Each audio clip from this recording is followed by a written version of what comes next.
Good afternoon. Happy Sunday. Thank you for joining us. Welcome to The Zig Zone, the only radio show devoted specifically to Bowling Green athletics. I'm Holden Ruck, and I'm joined here today by three of my Falcon Media Sports Network colleagues. First off, Sean Connolly, one of our football experts. Sean, a lot to talk about today. Lots to talk about. I agree. Bowling Green loses. I wouldn't even say it's a heartbreaker, just a frustrating loss to Old Dominion, 30-27 yesterday. We've got Ben Korak in the room, one of our volleyball correspondents, as well as Mr. Hockey himself. Yeah. Hockey's coming up. They play Mercyhurst this weekend. Very excited for that one. And then volleyball started their MAC play on Friday and Saturday. Took 2 wins. Great wins for them. So a little bit of the opposite of football, but definitely excited to talk about that. And last but certainly not least, we've got Mr. Henry Costco joining us to talk about all things soccer. Henry? Yeah, great week for the men's team, not so much for the women's team, but the women are winning right now. What game live in Miami at Ross High School after some bad field conditions left at high school, so we'll talk about that later. All right, so we got a lot going on this week as we look at homecoming leaving us in the rearview mirror. We'll get into the action after a short break, but first we're going to touch on what's happening next door in Falcon Radio. As our September Smoke Hours country hits are coming to a close, we usher in Rocktober, featuring your favorite classic rock hits from the 60s, 70s, and the 80s.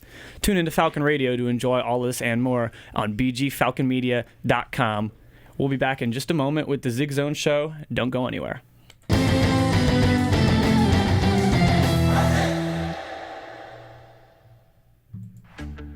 Northwest Ohio's community radio station is currently looking for music submissions from local and regional artists. As a local non-commercial radio station, WBGU celebrates local musicians and offers opportunities for independent artists to get their music out to the local community on 88.1 FM and worldwide on bgfalconmedia.com.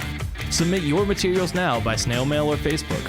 Get your music on local radio with WBGU, Northwest Ohio's community radio station.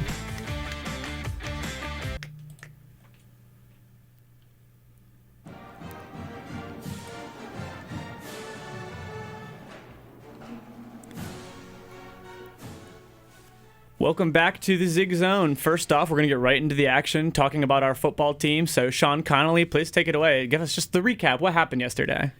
Yeah, as I alluded to it a little earlier, Bowling Green lost by 3 to Old Dominion on homecoming.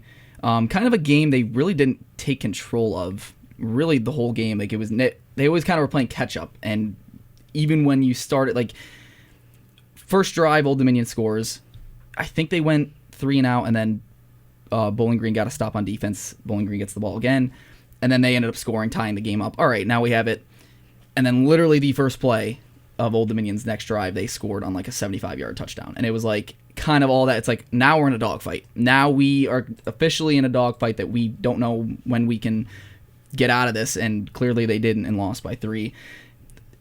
The run game really didn't pop off as you think it would with Terrion Stewart and Jamal Johnson and Patterson as well. It's like, I don't know. Something about the game yesterday was it was more frustrating than heartbreaking than it was these previous 2 games. That it was like, man, we were right there, but you were playing a better team. This kind of felt like more of a frustrating loss than in the past two games. And we say better team, but I don't think it's unfair to say that Old Dominion is a team that plays above their previously 0-3 and now 1-3 record. What would you think about that? Yeah, I mean, they're a very good 0-3 team. You know, they lost by, I think, 6 to South Carolina, 4 to East Carolina, and then I think they got blown out by Virginia Tech. But that was also a very close game at halftime, and then I think Virginia Tech just pulled away in the fourth quarter.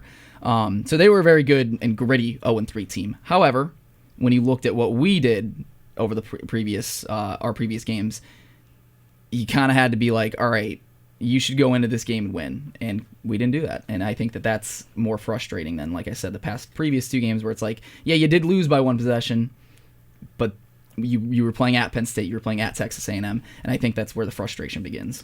Nashawn, tell me, and Henry and Ben, you can also feel free to chime in on this because I'm sure we all have our own opinions. I know that I do.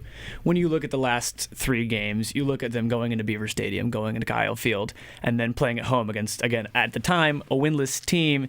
You see these close losses, and when you're facing the number 8 team and the number 25 team, I look at it and think, okay, it's understandable. You lose by a score, you had some chances. didn't play a perfect game, and sometimes a mistake or two is all it's going to take to lose those close games. But when the benchmark is a team that's ranked 8 or 25 in a hostile road environment, you expect that a little bit more. Do you think it's harder to look at, certainly this one, thinking we can keep getting so close, but at the end of the day, like, can you really take a moral victory out of that?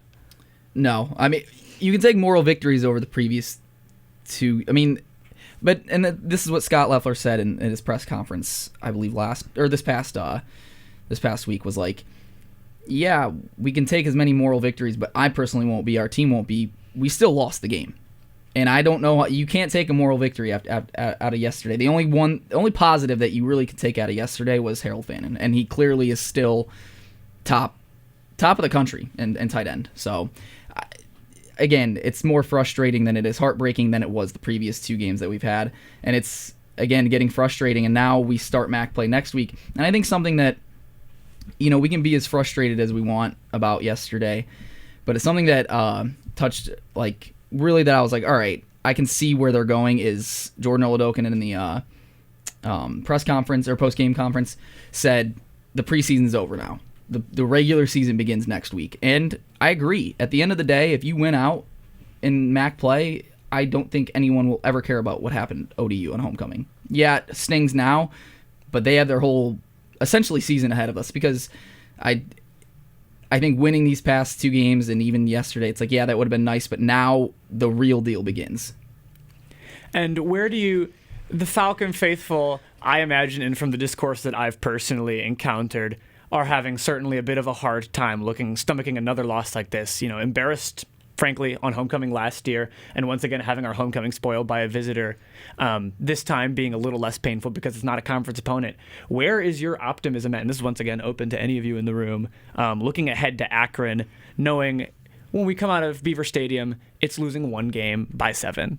You look at coming out of Texas A&M. Okay, we've now lost 2 games in a row, but a combined 13 points. When you look at losing to Old Dominion, okay, we've lost the last 3 games by a combined 16 points. How long does that slide? And where is are you buying that they can flip the switch for Akron? Or? Well, I think the problem is, or the issue is, you don't know which team's going to show up. Mm-hmm. Like, you frankly made Penn State and Texas A&M look bad. Like, they should have been a low top 25 or not even on. Like, you made them look bad, and then you turn around and make Old Dominion look like they should be a top 25 team. And now you're going into MAC play with, like, which team's going to show up? The team that put a very good game on Penn State and Texas A&M, or the team that got, frankly, embarrassed at home on homecoming versus Old Dominion in front of their own crowd with the team fully healthy. Harold Fannin had a great game. A lot of things went in your favor, and yet you still weren't able to come away with the win. So where did the positives lie in that going into MAC play? What can you look forward to? Well, one thing you can say is, obviously, it's a tough loss for the community and the game, everything, considering it's homecoming, considering the result last year against OU. They wanted to bounce back from that, but this isn't anything different from what we've seen with results-wise with the MAC the rest of the season. Northern Illinois had the big win against Notre Dame. They came back. They got blown out by Buffalo the following week, and Buffalo just got blown out by UConn this week. So it's a theme where you don't know where these results are going to lie, and you don't know what's going to happen, and it's encouraging that at least it's not just happening to Bowling Green, right? At least it's happening to other teams. But it really doesn't make you feel any better knowing that we could come into Akron and blow them out if we play like we did against Penn State or Texas A&M, based on the disparity and how good the teams are. But you could also play like you did against Old Dominion and you get pieced for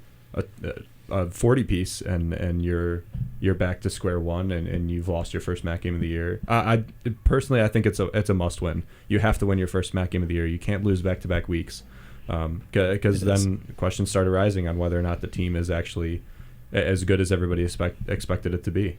And that's what's plagued Bowling Green for the past 3 years, I believe, is like, what team is going to show up? You have great wins last year against Georgia Tech and then Minnesota the year prior, or I think it was 2 years prior. But then the next week, it's like, now, okay, I get it. But those also, the expectations were a little lower. Now we're at an expectation where it is MAC championship or bust, essentially. So now I think that's why it does hurt a little more, because it's like, it's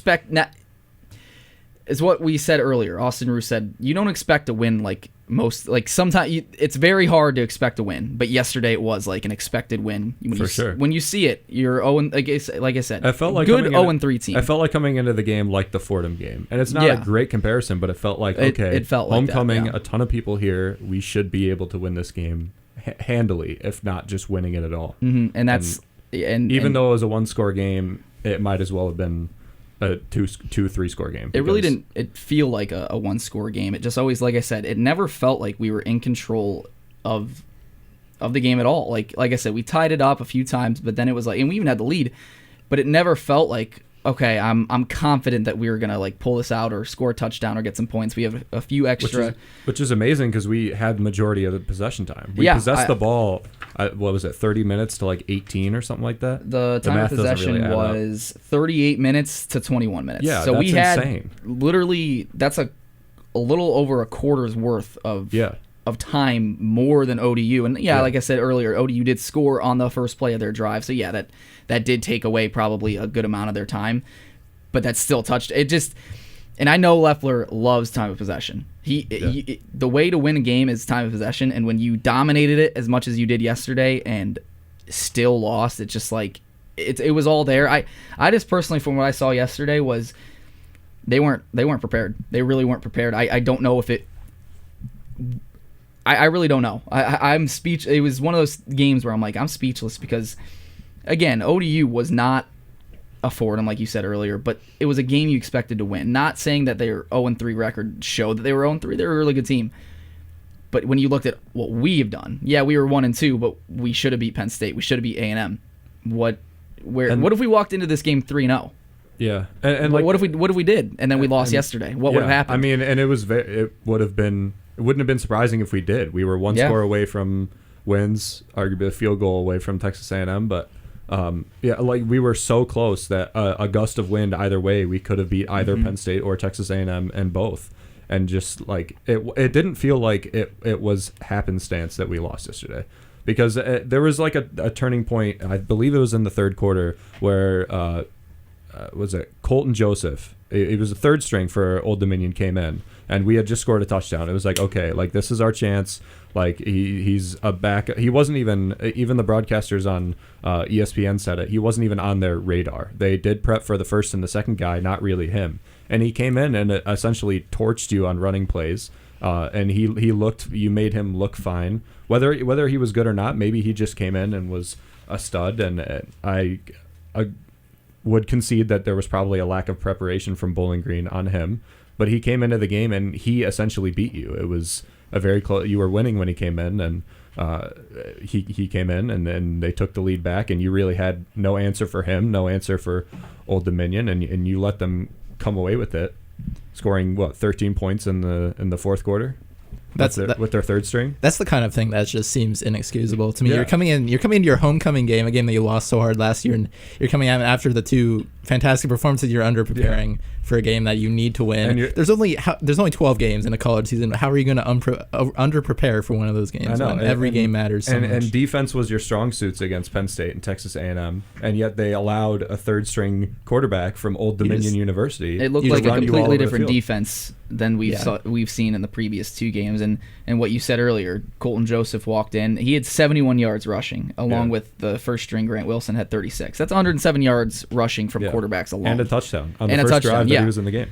And it's just like, what if we did walk into this game 3-0 and then we did that? Exactly. I think that would have been, I don't even want to get in that hypothetical, but it's getting to the point where it's like, we're talking about the same exact thing for the previous 3 weeks about losing a one-possession game, and it's starting to get a little frustrating. Do you have any hope that it'll be fixed, that Loeffler will change the way that this is happening? Because it happened last year, it's happening again this year. We thought maybe they would finally fix it, but again, next week is a must-win, and I think it should be a win. However, you never know. Let's just say, let's jump ahead. You win next week handily, a good win. I think a lot will say if we can beat NIU in 2 weeks, then it will say a lot of not just even buying back in, of just like, all right, our team is good. I think just homecoming was just a flop. It was just maybe a bad game. That happens in college sports, college kids. You have classes all week. Sometimes it does just get like that. But if you can Win next week, start 1-0, and then Northern Illinois, if you can win that game, I think it'll be like, all right, we're still a really good team. Homecoming just didn't go our way that day. I'm just gonna give a little bit of a preview of the rough season that Akron's had. 52-6 to Ohio State, 49-17 to Rutgers. They came in their home opener, beat Colgate FCS team by 11, and then the same team, Old Dominion, I believe they lost by 4 to South Carolina. Is that right, Sean? Yeah, 6. Yeah. 6, I believe. Akron lost to South Carolina 50-7, and then they just lost by 20 to OU. So, if going into that game, that's a bottom tier, one of the worst teams in the FBS. You need to go in there and you need to make a statement, and that's what I think will save Leffler at this point. What? This is more going Save off Leffler. Sprick, but I don't mean his job. I mean, See, this is what's tough though, is because we are again having that expectation. We had the expectation that they beat Fordham, and they beat Fordham. We had the expectation that they beat Old Dominion. They couldn't beat Old Dominion. Now we have this expectation that they can beat Akron. Can they beat Akron? Yeah. you never know. Can they the really, expectations are now. It's like we can it's like- expect as much as we want, but as Big Brother pattern says, expect the establishes. unexpected. You really never Exactly. know. So The- when looking at the schedule and you saw the first 4 weeks, you're going to go 2-2. You're going to beat Yeah. Fordham and you're going to beat Old Dominion. You knew you were going to lose Penn State and Texas A&M. Obviously, what we saw, we're like, oh, we actually do have a really good team on our hands. We could have beat those two teams. Like I said, we could have walked into yesterday 3-0 if few things go our and way. possibly nationally ranked if you beat Yes, Penn State yeah. and Texas A&M. That's not out of the realm of possibility. Yeah. You could have very well had a nationally ranked loss to Old Dominion. And that would have been that obviously, Absolutely like I said, brutal. I don't want to even get in the hypothetical. But now, like I said, in a way, the only positive, I guess, like I said, Herald fans, the only positive I could take out of yesterday. But another one, kind of off script, is in a way, yesterday it didn't really matter because you still have your whole season ahead of you. Because in a way, that was like what Jordan Oladokin said. It was the preseason yesterday. Yeah, you want to win. Don't get me wrong. They're not going into this like, hey, let's just play hard and once we hit MAC, let's win all these games. No, you're obviously going into every week wanting to win. That's how it is in every team. But now it's the real deal. Now you can prep as much as you want for the first 4 weeks into going into conference play. Now it's the real deal. If you don't show up, if a game like yesterday happens where, again, you should beat Akron, but you never know. Now it's Northern Illinois where it's like you really can't have another game like you did against Old Dominion where it's like like I said, I don't think they were really prepared that much yesterday. And maybe is it a vibe in the locker room of, hey, we're a really good team that's not, try as hard to practice, we're really good. Or is it just they had a bad game and that's just how the way it goes? I don't know. And that's the frustrating part about it is like now that's the beauty of sports is you can the what if game is through the roof. Is like, what if one of those kicks did go in and we went to overtime or both went in and we won the game? Then it's like, okay, we did squeak by Old Dominion. Now we can go into MAC play 2-2. Now it's like, what do we expect from this team? And yeah, next week, and here's the thing, next week we could blow the team out, Akron, we could blow them out, but it still won't give me necessarily a... There is a unwashable stain on Bowling Green football for the rest of it. They could go until that final game. If they're 7-0 in the MAC going into that final game, there will still be a stain because literally anything can happen. Yeah, this is 2 years in a 2 doesn't establish a pattern, but this is 2 years in a row that they have played a great game and then fallen all over themselves. And you can't help but be like, which teams? I wouldn't be surprised, and I don't think a lot of people would be surprised if Bowling Green either beats Akron by 50 or loses to Akron. It just wouldn't be surprising, and that's just the stain that you've put on every game that you play now. It can go either way because you've played either way already this season. You've played both ways. You've played good games against Penn State and Texas A&M, and you've played a pretty bad game against. I mean, we can say it was an awful game against Old Dominion. Yeah, and like I said, it's plagued Bowling Green for years now, and the expectation now is to win. But now it's like, I think the reason why yesterday hurt as much as it did and was frustrating as it was because we genuinely thought that it would be different. Last year, it's like we did lose to OU, and then we bounced back and beat Georgia Tech, and then we lose to Miami again. I think like 31-0. I think we got shut out. Miami was really good. Miami was really good. Yeah. But it's again, after that 4-week stretch, I think it's like I said, we went to Michigan, lost. I know the score said we lost a close game against Michigan. Yeah. Then we, lay an egg against Ohio. Then we go and beat Georgia Tech, and then we lay an egg again against Miami. So that 4-week stretch was like, all right, I know what kind of team we have. Either we win or we lose. It just like, and then it just depends on the type of team that shows up. And this year, after seeing we beat Fordham, and then we go into Penn State and we should have handed them a loss, and then we head into College Station and almost handed them a loss as well. Now I'm thinking the expectation's different. ODU homecoming, alumni is all back. It's going to be a great game, and we're gonna celebrate it. And then that happens. It's like, really?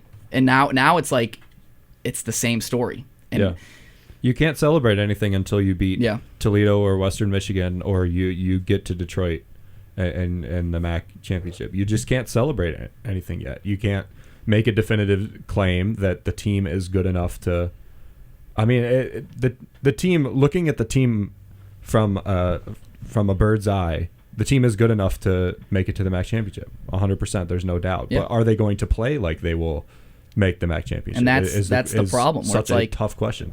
Are they going to come out aggressive like they did against Penn State and have 70-yard chunks of plays and blitz all the time and put one of the best offenses and defenses under distress? Or are they going to play on their heels the entire game and let Old Dominion crawl up and down your back and inevitably win the game in the last 4 minutes? And it's tough to tell. You can't really. Like, I know last week, like, where were some of those plays, like, electric play? Like, there was a trick play last week that should have worked, and Leffler did mention that in the press conference. It's just like, something just didn't go our way, and that happens. The Fannin touchdown on the sideline this week, loved it. That was electric. It's a great play. Where is the, like,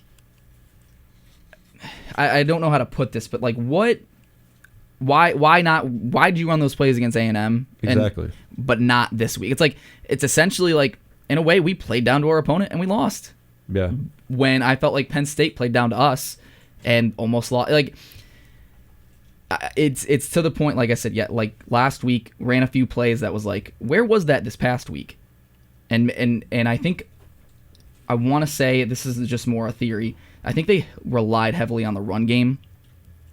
And that just, ODU had a great game plan for Terrion Stewart and along with the other running backs. But when you kind of have to adjust, and I don't think they did. They didn't adjust, and they didn't. They just didn't have the extra bullet to win the game, and that's the frustration of it. Yeah, if Scott Leffler was accurate in what he said in his press conference, that like you don't take them as moral victories, A&M and Penn State, and you still lost, then why are you coming into Old Dominion on your heels, playing down to competition like that? If that mentality is true, then you should have never come into this game with a notion that you should have. It is one thing for us to have a notion that you should beat Old Dominion. It's another thing for a team that's stepping on the field to say we can beat Old Dominion. We don't have to play to our 100%. That Fannin catch on the sideline for the touchdown was a 100% play. Those were the ones that we saw against Penn State and Texas A&M. But on the other side of the ball, they didn't blitz very heavily. They had 3-man rushes a surprising amount of the time, which for the defensive line that they have is astounding. The coverage was not insanely clean. You didn't have a linebacker. You had a running quarterback, and you didn't have a linebacker step up in the box to have an eye on him. You let him run 15 yards, 25 yards, I forget what his rushing touchdown was down the field, without anybody picking him up. Like, that's just unforgivable with a guy that you should have had film, not necessarily film on because he was a third string, but you should have known the guy can run. Mm-hmm. And after the first couple of plays, he did play last week. After the first couple of plays, maybe you look at him and be like, "Kid's got wheels. We got to get somebody's eye on him." And linebackers were nowhere to be found. And both Grant Wilson, starting quarterback yesterday, he didn't play last week. So the two other guys, Colton Joseph, I can't remember the other name. Those guys did play. So there was film to watch.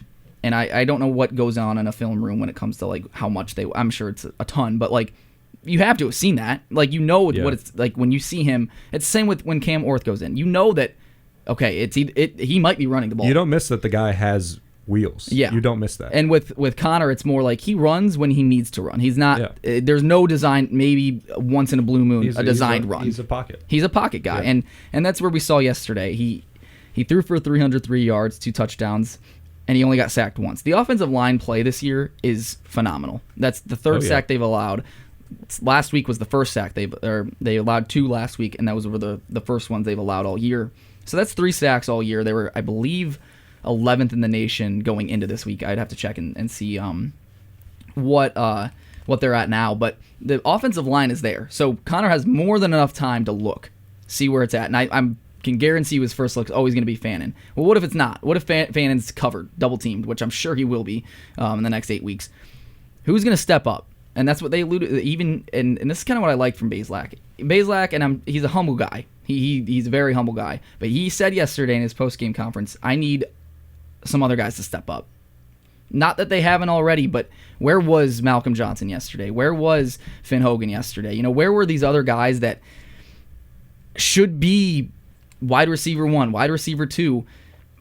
I don't know. Where are these guys in the wide receiver room? Were they just being covered too much? I don't know. Like I said, I was on the field for it. I didn't watch from a bird's eye up in the press box or watching on TV, so I didn't really see a ton of what was going on in the wide receiver.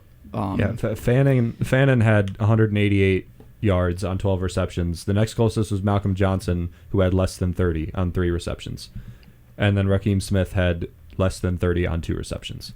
So your offense essentially ran through Bazelak, Harold Fannin, and honestly, Terrion Stewart was limited pretty darn well as well. Yeah. So your offense was absolutely Harold Fannin and Connor Bazelak. He had the fumble that Bowling Green recovered and their own line. He had an 8-second play and nobody got open on a long down. Yeah. It was a 3rd and 9. Really, none of your wide receivers can get open this is when coverage is not supposed to be able to cover for that long. Mm-hmm. Yeah, and somebody has to get open. Yeah, make a play. He's Bazelak. I think I remember the exact play you're talking about. The offensive line is doing literally their job, but eventually they're going to get to him. So Bazelak's going to have to elude the pressure, go right or left, see what he can find, and nobody was open still. It's and you can argue that he maybe should have dumped the ball, but somebody should have been open well before. I agree. And like I said, where are these other guys? Where's Malcolm Johnson? Where's Jamal Johnson? Where's Levi Gazaric? Where's Finn Hogan? Where's all these guys that did have receptions yesterday, but 12 targets to Fannin? And I think he's a tight end, and he's obviously I personally think he's top 2 in tight ends of the whole country. Where are the other, where are the wide receivers? You're literally supposed to be catching the ball. Tight ends, you can catch and you can block. Well, yeah, Fannin had over almost 2/3 of the entire receiving yards total for Bowling Green, and you can look at it. And it's cool. It's definitely a really cool thing. It's good for him. He's a great prospect, but you can't win a game. You can't win a game with one player. You can't win a game with one receiver. And I love the way that football uses tight ends. I think it's a really cool position. It's transitioning. I think your tight end should never have 188 yards. Yeah, 2 touchdowns. I could see red zone targets should go to tight ends a lot. 188 yards is you're not targeting anybody else. And he's a phenomenal player, and he gets open and he makes phenomenal catches. He makes great plays. He runs like a wide receiver. He's as big as a truck. Very talented player. He shouldn't be getting 188 yards.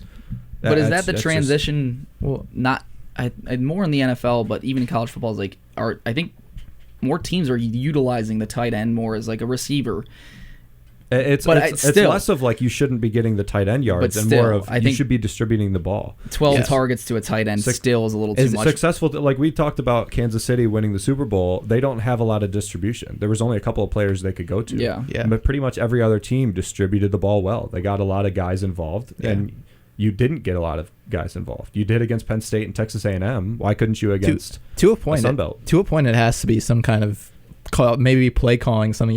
If you're calling the same play for the same player and the same player is getting open over and over and over again, maybe you have to do something more with calling different plays, doing different things with routes, and getting more, trying to do, get more people open. And I'm sure he is trying to do that. I'm sure he's trying to make adjustments, but it gets to a point where you have to make some kind of change.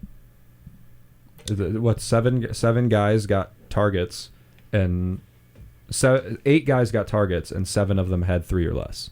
Yeah. And if my math is correct in counting, I don't know if that's accurate. You look at. I mean that's just why only. I believe 11 players got targets, 11? And let's see. Wow, I was way off. I think 1, 2, 3, 4 of them I'm just counting. 4 of them have single digits. I'm just counting receivers and tight ends. Okay, so yeah.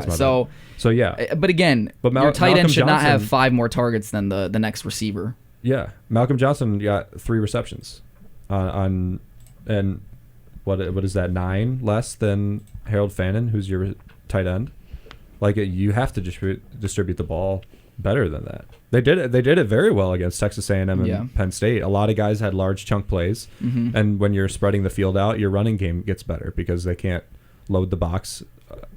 Old Dominion loaded the box a lot yesterday, especially on running downs, and that was what, like you said before, I believe before we started, their scouting on Terrion Stewart was beautiful. It worked perfectly, and they took a long time to get Patterson in the game, and I mean they're pretty similar backs, so it comes out to the same conclusion. But it's just your offensive attack was, whether that was because of your coaching or because of their great defense, it ground to a halt. It just did. I don't know what the reason for that is. I have a hard time believing that it's with the guys. And I understand Connor Bazelak's point and having guys step up, but I mean, if you're getting only a couple of targets, that's a coaching. You got to get more guys more. You can't have an opportunity to make plays when you're getting 2-3 targets a game and you're one of the better wide receivers. So I mean, they're either just not getting open consistently, which I find that hard to believe considering. I mean, we've seen these wide receivers produce in the past. It's not like the secondary doesn't have eyes on Fannin at all times. Right. He's getting catches despite. I'm sure he's getting double teamed literally. All the time. Yeah. So, and so then the fact that he's getting double teamed all the time and no one else is getting open, no one else is getting looks. It is unforgivable that you can have an 8-second long play and not get at least some separation. Throw it to somebody. He couldn't even get a pass. At least an opportunity, and there just wasn't. And that's not on Connor, and that one might have been on the players, but on other downs, why are you targeting? Why aren't you targeting a few guys a lot more than you already are? That would just be my question. And the thing is, too, is like, I think it was in the third quarter, maybe in the fourth. Like I said, I can't remember. But we got a gift when we were lining up for a field goal, and they called a penalty. I believe I don't even know what they called it on. Like I said, he was hurtling. He hurtled, and did he make contact? Yeah. Okay. Yeah. So that's what it was. It was a penalty, but it was a gift. It was a gift because we went 0 for 2 yesterday in field goals. Yeah. So that was not a guarantee at all. And so we got a gift, and we ended up scoring a touchdown on that drive, right? So. Yeah. I think the actual field goal was short. Yeah, I think he missed it. He did miss it. I think it was missed short and wide right, and it got. I mean, I think they got 5 yards in the first down, and they ended up scoring a touchdown. So there was another gift on that one. Although on the other side of the field, the wind knocked a field goal off the board for them. But. Yeah. So realistically, let's just say there wasn't a penalty on that game. This game wasn't this game didn't. A 3-point game didn't show what produced on the field. Like I personally just don't think that losing by 3 showed like we got in a way dominated yesterday, and it kind of sucks because like you looked at Harold Fannin. I'm sure he probably feels he woke up this morning, probably got all the hits, but at the same time he got all the yards, and he's like, I did so much yesterday, yet we still couldn't win. Well, how do you think he feels? You know, and like what you said, Bazelak said in this press conference, and I'm sure Harold Fannin thought it too. Other guys need to start stepping up. Don't get me wrong. I'm sure Fannin loves that he got 12 targets for 188 yards and 2 touchdowns. But other guy, like that can't happen every single week. You know, one of these weeks, or a few of these weeks. I was just about to say he's gonna have an off game. He's gonna have an off game. And what happens if yesterday was his off game? We would have got that. He should have scored 3 touchdowns. One got called back. And what truly successful team has been able to run their entire offense through a quarterback and one receiver? Tight end, one tight end. One tight end. But like you really never hear of it. You can't. You just can't win like that. And the thing that I'm sorry, Henry, go ahead. No, you can finish. The thing that really frustrates me is the offensive line and the defensive line are so good, and they're supposed to be stop gaps from streaky play. They're supposed to be constantly good, and yet you are surpassing the stop gaps for streaky play, and you are having streaky play. Like, what is going wrong that your lines are so good and yet you can't bring anything of it? I just think it's an interesting situation, especially because how much they have Fannin going deep, like how consistently he's the only one on deep routes that's getting looks, and that's completely backwards. Like, right? Somebody's not able to be like imagine you're a wide receiver. Imagine you're Malcolm Johnson Jr. and you're just running short routes the whole game. Like his role and Fannon's role are switched. Like what? I wonder if that has some kind of impact, right? Not to. Oh, you mean on the player? Yeah, I mean, just on their offense. And why he's got to be drawing defenders when he goes downfield. So why is he not getting targets on the short route? Yeah, that should be an easy 5 to 10 yards. A lot of teams have done it. The Patriots did it all the time. They send one guy deep and had the cross over the middle because the safeties got pulled back, and they had a good chunk of game. So like, there has to be better coaching. There has to be better offensive coaching. There's just one of these games, and I can guarantee you because it happened last year. One of these receivers is just going to like go off 100 plus yards, maybe a couple touchdowns. And it's going to be like, where was that every week? And it's just because we saw that with Finn Hogan last year. And I know he battled some injuries towards the end of the year, but it's like, we really only heard of him because of Georgia Tech and maybe because of his TikToks, but that's a separate story. But you really like his only storyline was his Georgia Tech game, which was a phenomenal game and his one-handed catch. But we really didn't hear about him pretty much after that. Like I said, he was battling injuries towards the end of the year. And is that to say that they can't do it or that they are not getting the opportunity? Yeah, exactly. Where it's like, that's the question. I don't, and that was obviously against a team that we should have lost to, Georgia Tech. Yet we still played, and we beat them. So where is that against Old Dominion, and where is that going to be next week against Akron again, and then the following week against Northern Illinois? Where is that? So and. You can say all you want in the press conference and after the game where it's like, our players are going to be ready. Well, no, we don't know that until literally the game, especially with Bowling Green, because like I said, Scott Loeffler said that in his press conference on Monday. He said, our players are going to be ready. We know that we played 2 really good games, but they're still losses. We're not taking any moral wins. Well, now I feel like you did, because in a way you didn't play. That's you didn't play how you should have played. Your guys were not ready to play. Your guys were not ready to play. And is that in your mind? Like, are all these players like, yeah, we have a really good team. Let's just kind of take it easy on practice, because that's exactly what I saw with the Northern Illinois game and Notre Dame game. Notre Dame just came off a big win.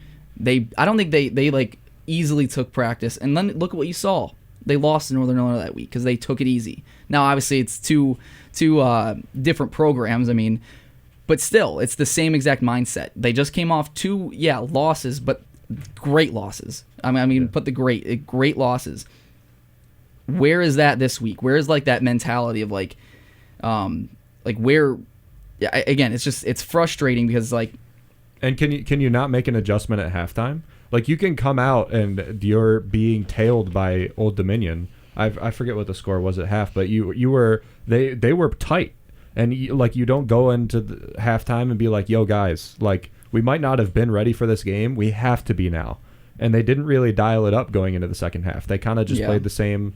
They played the same the whole time. No real adjustments were made offensively, defensively. Whether the approach certainly felt the same. The pace of the game felt the same. I mean, until the third string came in and then torched us for a touchdown.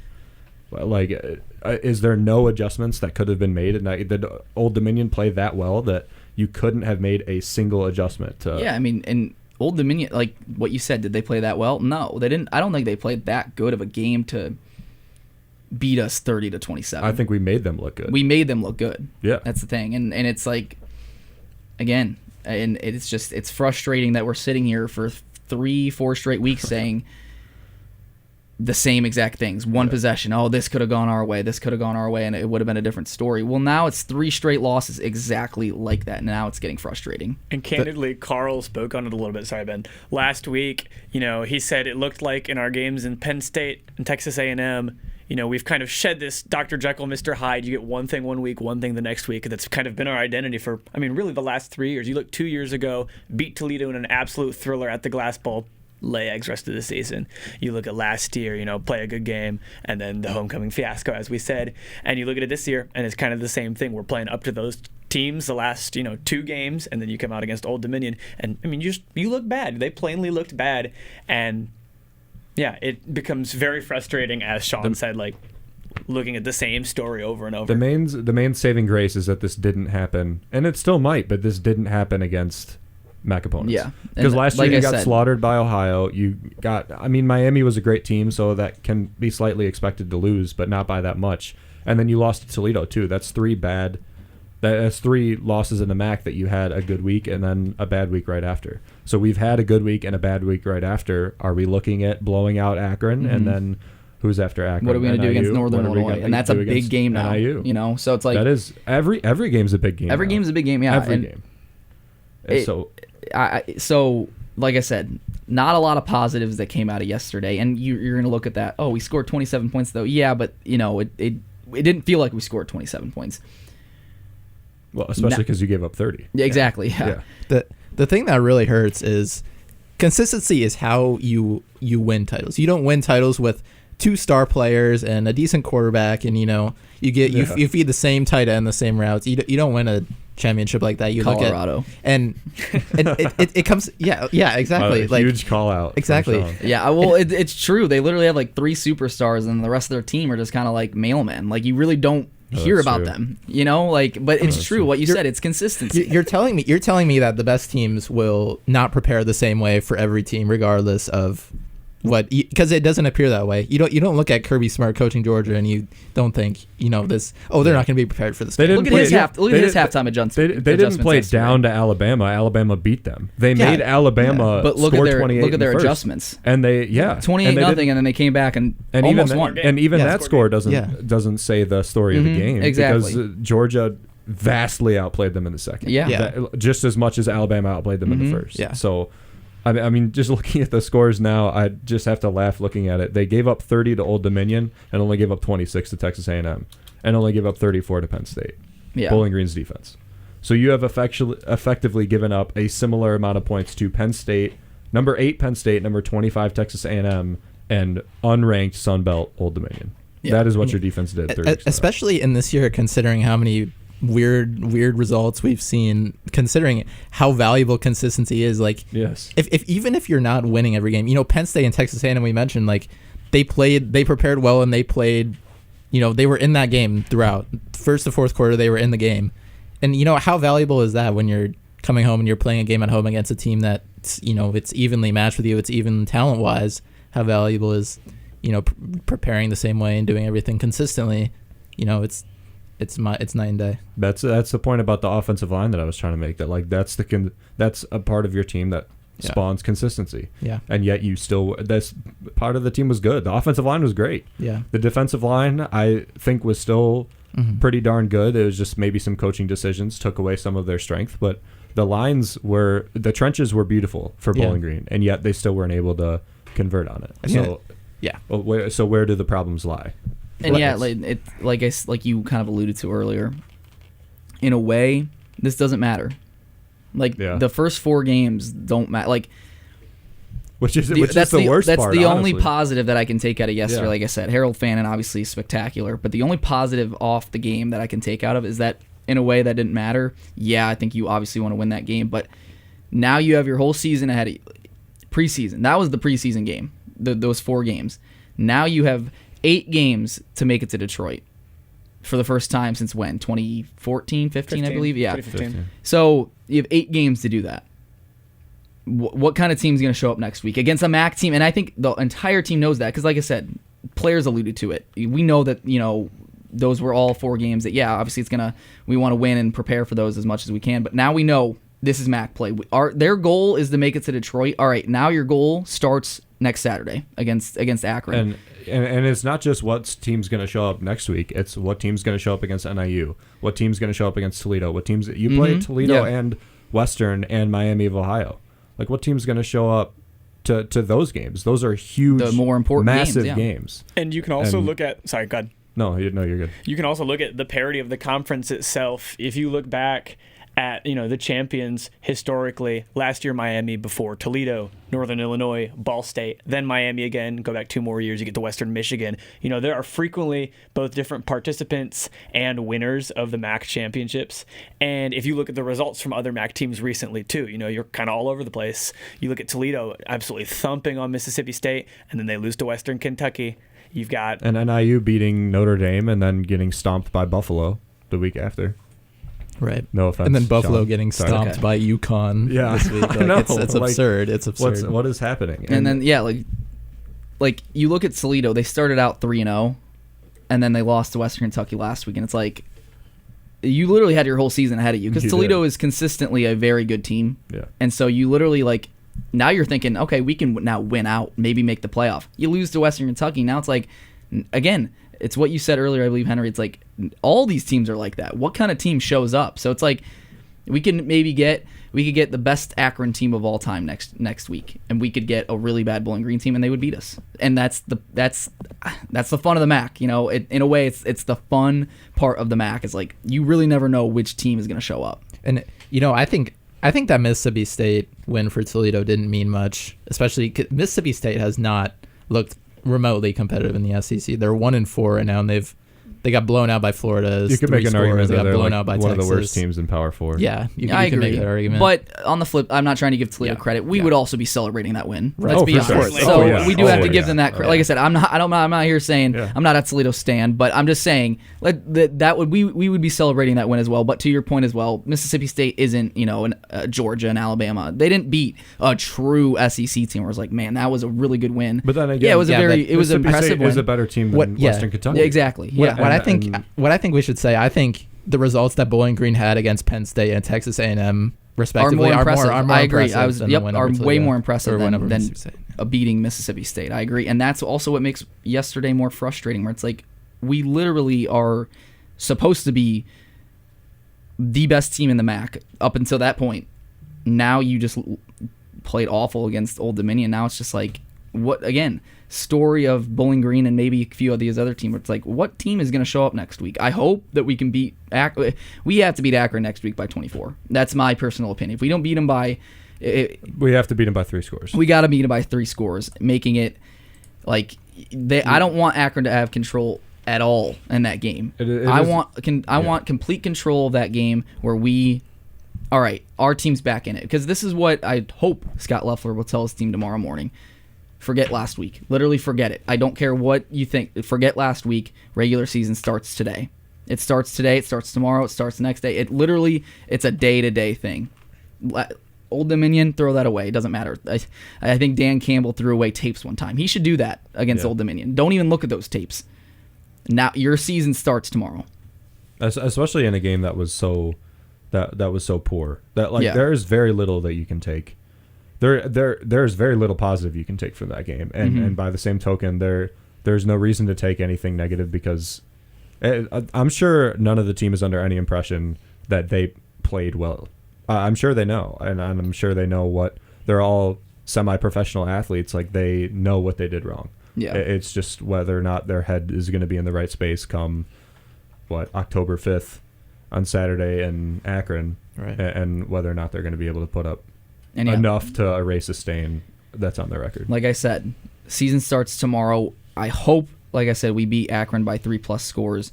But I think your true first test of like what kind of team do we have in the MAC is against Northern Illinois. And if we can beat Northern Illinois even by just a touchdown, because they are a very good team, then it's like, all right, we do have the weapons and the equipment to win a MAC championship. This is the easiest stretch of your schedule: Akron, NIU, and Kent State. Yeah, Because then you get Toledo, Western, and Miami peppered in.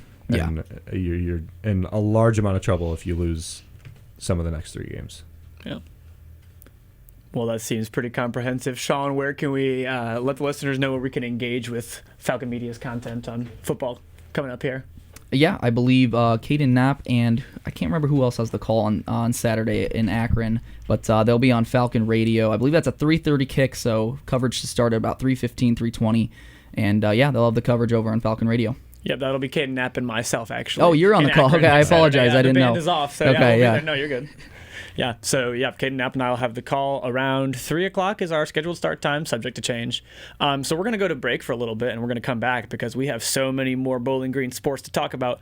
But before we do that, we're going to throw out a little bit of a round-robin discussion question to kind of break up the sports talk.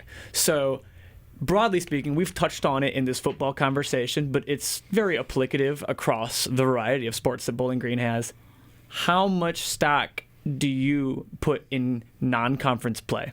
Broadly speaking, you can be as specific as you want, but I want you guys to ruminate that for a little bit, and we're going to come back from a break. So lots more to come when we're back. Don't go anywhere. You're listening to The Zig Zone on WBGU 88.1 FM.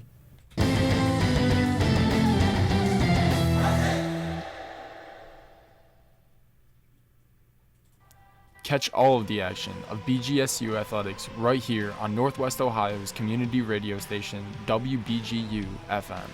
Student play-by-play announcers broadcast all the sports you want to hear, including football, basketball, hockey, volleyball, and more.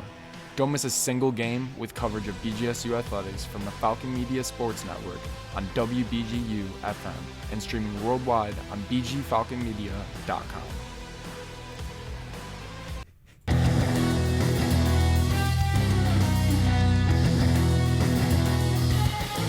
Miss a BGSU sports broadcast? Head over to the BG Falcon Media YouTube channel to listen to past calls by Falcon Media Sports Network.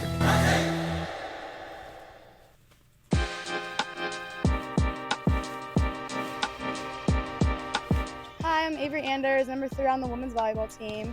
My Falcon 4 of my favorite songs I'm listening to right now is 20-something by SZA, Afraid to Feel, Swag Surfin', and Maneater.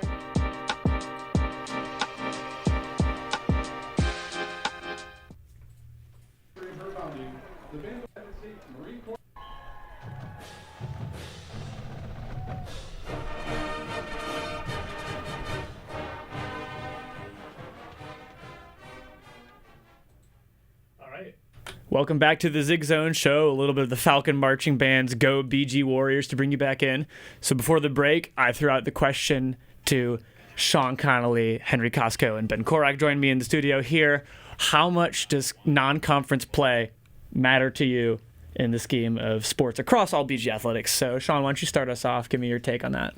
Well, clearly it didn't matter for us for football because clearly we played a great game against Penn State, great game against Texas A&M, and it didn't really matter against Old Dominion. So, but realistically speaking, I think it matters, especially for lower, like for a school like Bowling Green. When you do go to those schools like A&M and like Penn State, you do get your paycheck, and you know, best case scenario, you get your paycheck and you walk out with a win as well. So. It is very, and that paycheck funds a lot of the athletics, especially so it does matter in that sense, but also when you're looking at it, it's like, what if we just scheduled 3 teams like Fordham and just kind of beat up on them? Now we're 3-0. Now we're going into Akron. It's like, you don't really get, and now to us, we know, okay, we all watch the game, but when you're looking at the record, oh, we're 3-0, oh my gosh, now we're going into Akron, and then we're going to NIU. It's all record-wise, so people only really care about the record. Obviously, to us, we see the nitpick and all that.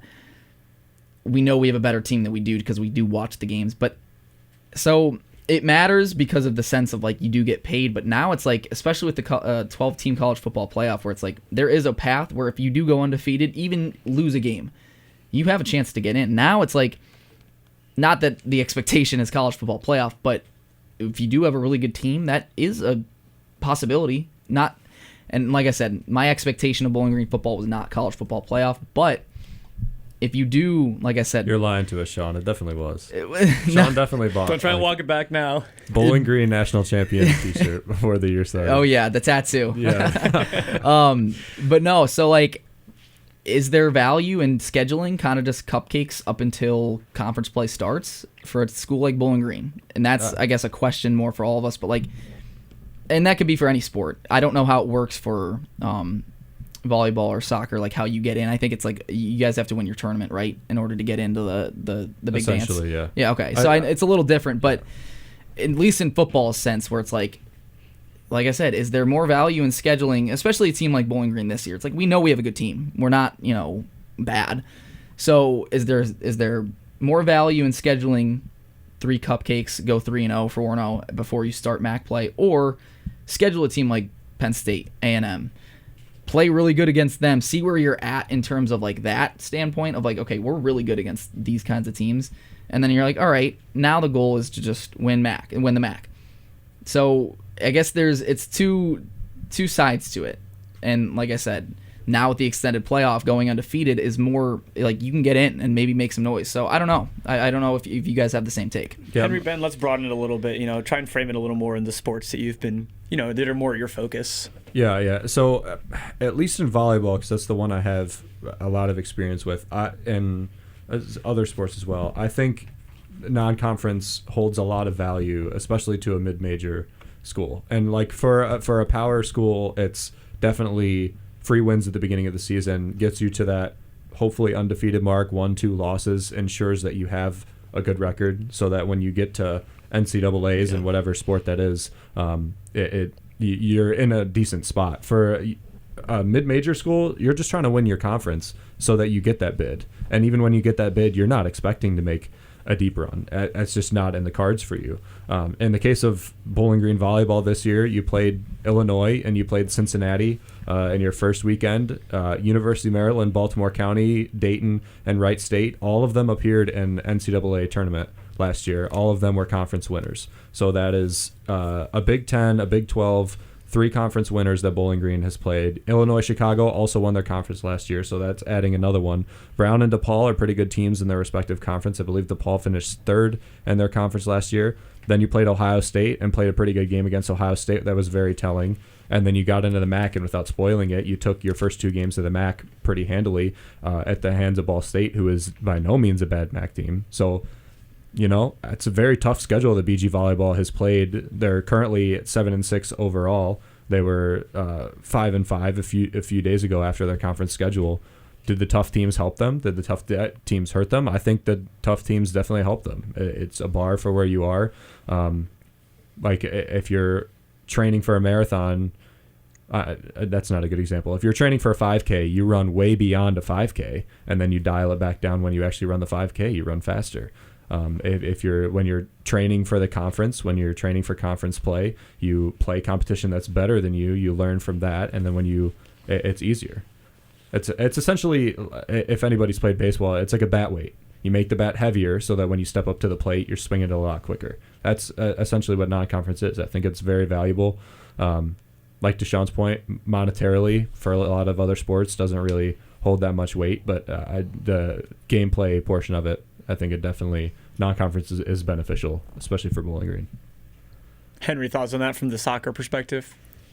Well, it's a tough topic because there's such a variable. There teams in Division I, especially in college basketball, where all teams are combined. You know, in football there's FCS and FBS, but in pretty much everything else, it's just everything is combined. And there's such a difference between, you know, a number 1 team and the bottom in terms of what a non-conference schedule does for you, that it's really hard to create a true. But if you're looking at Bowling Green specifically, I think the women's team had a light non-conference schedule, not by choice. They had things happen where they couldn't go to Hawaii. A game against Cincinnati didn't end up happening, and they had these games against Detroit Mercy, against Findlay, against Cleveland State, against Oakland they were supposed to be uncompetitive. Of course, they drew against Oakland, but you know, I agree. I think Ben's metaphors that he made were really, I don't think you can really say it better than that. That, you know, playing better teams definitely does help you, but it's a tough topic, especially considering, you know, the different ways that you can look at it from your own team's perspective. I tend to agree in recontextualizing and like what I feel the most well versed in as far as where conference and non-conference makes a difference, because in the world of cross country it certainly doesn't make as much of one, I would say. But you look at football and you look at like last year for them, you know, they play against Michigan and have a fine performance, whatever, come out of it banged up, you know, play very, very poorly following that, and it's like, how worth it was that to them on some level? You definitely have to consider it case to case, I feel. Yeah, one thing, it's important to not go too low on the bar for one thing. Like playing, I think Division I teams playing teams out of Division I, especially in college basketball, they do it. In baseball, they do it, and I think that's pointless. I think it's, especially since it's a game that counts towards your actual record. I never thought that brings much value, but I do think overall it's important for a team to have a broad range of maybe a team that's slightly worse than them, a team that's on par with them, and teams that are better than them. I think that's what you should have when you're giving yourself a broad, you know, estimate of where you are going into conference play. And I think BG basketball does a really good job of that. Last year, women's basketball had a lot of Iowa and South Carolina layups. Both were in the. They had a lot of layups, and then they had Iowa, South Carolina. They had Indiana. Yeah. So like they had schools where they could test their mettle against them, but they also had schools that were like execution on the things that you learned from Indiana, Iowa, and South Carolina. It's vastly beneficial. And I think that when you have lower talent than maybe like Iowa, like South Carolina is going out to put a pounding on everybody they step up to. Bowling Green is not doing that. They're going out there to put a pounding on the MAC, and the way that they do that is by facing tougher competition and implementing things that will help them and kind of offset a little bit of lack of talent that they may have. But to Holden's point earlier, where it's like last year when we did play, I believe it was Indiana, Lexi Fleming got hurt out for the year. That is so it's also like true. there is that standpoint of like you do want to, because I personally do agree when we play Texas A&M and Penn State, I think that how Bowling Green should schedule it is like that. Maybe not to that extent, but like you do got to play against those kinds of teams and every year. Maybe not 2 back-to-back, but essentially that kind of scheduling. Yeah. But then it's also like, at what cost? You know, like where do you set the line of like, all right, where are we? I don't want to come out of this banged up and then next thing you know, we lay an egg against Ohio like we did last year. I don't think we got too injury-wise after Penn State or A&M, so it didn't. That was one of the better things about the 2 games. Yeah, that we came out tight and fully, healthy. mostly healthy. Yeah, I believe. I can't remember. Because U of M last year, that game just crushed. that was scenario going out of it. Right? That was like worst case possible. We already had injuries going in, came Yeah. out with more coming out, and it just. So it is to that set us point back. where it's like you do want to play. I can guarantee you, all these athletes, they do want to play in those games. They should be playing in those games, but for a school like Bowling Green, I think the standard and the expectation when you do have a good team is to win the MAC, not win the national championship or win and maybe for Bowling Green hockey, but that's the different that's a different story. But your standard is to win the MAC and then get to the tournament or do whatever, you know, and win, you know, a few games in the tournament or whatever it is. It's not, and this is also the point I also want to make to a school like Michigan or Ohio State. Schedule the Cupcakes, schedule Bowling Green, schedule a team like that. But to us, 12-0. Yeah, exactly. But you saw what last year. Michigan went 12-0, and they scheduled 3 teams that they should beat by 30, 40 points. And they did, and they still ended up winning the national championship. So it didn't matter. So, but to us, if we were to do that, we wouldn't even probably made a dent in the back. You know? Now that we talk about it, it's like U of M has nothing to prove when they schedule gimmies to start the season. Bowling Green football does have had something to prove against Penn State and A&M, and they did, and that's why disregarding this week. Yeah, they proved it. Like they if they beat 1-2 of those teams, they're nationally ranked as a MAC school. Yeah, like NIU almost was, and they beat. Not to keep harping on it, they beat Notre Dame once and were in discussion for top 25. So. And, you know, we are a show about Falcon athletics, but I do think there's additionally an important angle to look at it from outside of just the how does this benefit the athletes, is the school, the university, the community, the fans, because largely, you know, those are who they're playing for on a large level outside of, you know, the team themselves. And you look at Bowling Green going into Michigan, Bowling Green going into Penn State, Bowling Green hosting #1 South Carolina, games like that, like those are huge, just enormous. Better yet, Bowling Green hosting Ohio State just recently in volleyball. Those are enormous for the community and the fans. And I feel like that for a school like us, you know, a mid-major, you know, group of 5 kind of across the board, that feels like a very significant reason to continue those sorts of schedules to me. And best case scenario too, you walk away with a win. And that's, I mean, freshman year my freshman year when we beat Minnesota, that was like one of the coolest things ever. And I think Minnesota ended up still winning like 9 games that year. So it's like, oh, we just beat a really good Big Ten team. Yeah. At their, you know, and it was like such a cool moment. It was like, oh, like this is really cool to be a part of this, you know? That was the argument last year. You hung with the national champs. Yeah. And then you beat Georgia Tech 2 weeks later. So it's like, those are cool moments. So yeah, I would have to say that scheduling like that. Not to mention, like, the band went to go play at Penn State. You guys got to go down to Penn State and call the game. Yeah. And, like, I got to go to the U of M game last year. Very blessed to be able to do that. It's fun. Yeah, me and Sean got to go to the Penn State game, and I would say that was a pretty maybe not the drive there, but it was still a fun experience. Yeah. But, like, who else gets a student that goes to U of M gets to see U of M games all the time? Do they have that same experience? They don't get to go to the national championship, which is the huge... They don't really get to go to bowl games because they're always sold out. We have the opportunity to go to bowl games. We have the opportunity to go to the MAC championship, even though very slim. I mean, like, as fans, we can attend. We can attend all the football games. U of M, do they have that opportunity? Not really. Once their home games are over, they're essentially SOL and not same old Lions because they're going to win tomorrow. Oh, yeah. You know, Lockouts. You know, one last thing I would like to ask about is you mentioned the injury part of it, Lexi Fleming getting injured at the end of the year last year. I wonder if it's sort of a risk of reward kind of thing, because I wonder how much risk it actually adds how much playing better teams in non-conference. And how much of that is like Lexi Fleming's injury could have happened against Bellarmine. Exactly. Yeah. Was the knee or what was it, an ACL or MCL? I think it's something like that. Something with was that just like a was that bound to happen? It just happened. It just happened to happen against a big school like Penn that. State had just from a football perspective, they're the only ones really. Maybe hockey do a little bit, but they're still little teams that it doesn't affect too much.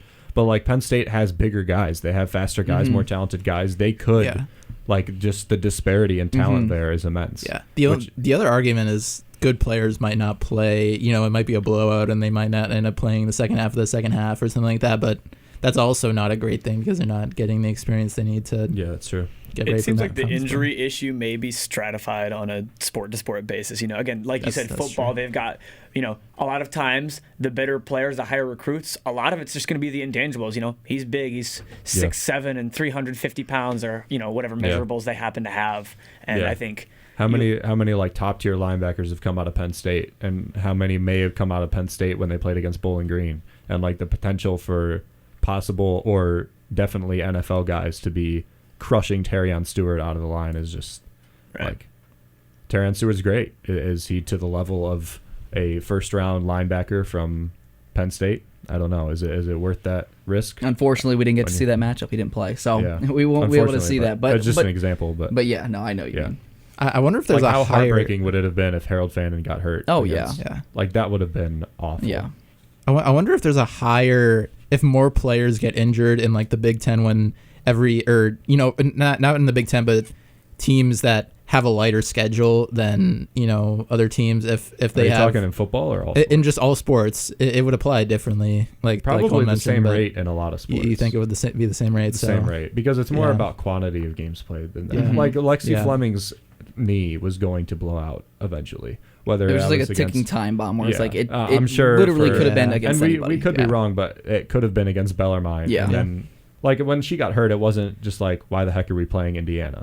When somebody got hurt against Michigan, especially when it's like a non-contact sport either, where it's like Camden North got a concussion against Michigan. We're like, why are we playing Michigan? Yeah, exactly. Where it's like, that does. Our guy doesn't remember the next 3 hours because we played U of M for $1.5 million, and like at what point is it worth it? Like the risk of going to Tennessee and playing them like the baseball team did last year is a lot less than the football team going and playing Michigan like they did last year. So I think that's a good way to look at it.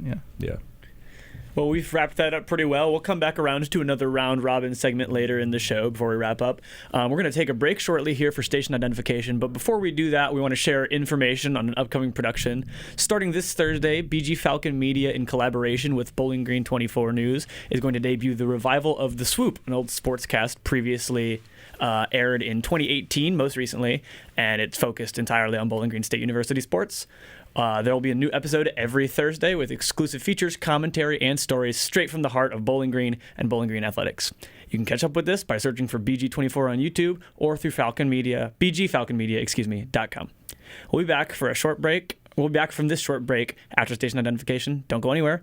You're listening to The Zig Zone on WBGU 88.1 FM.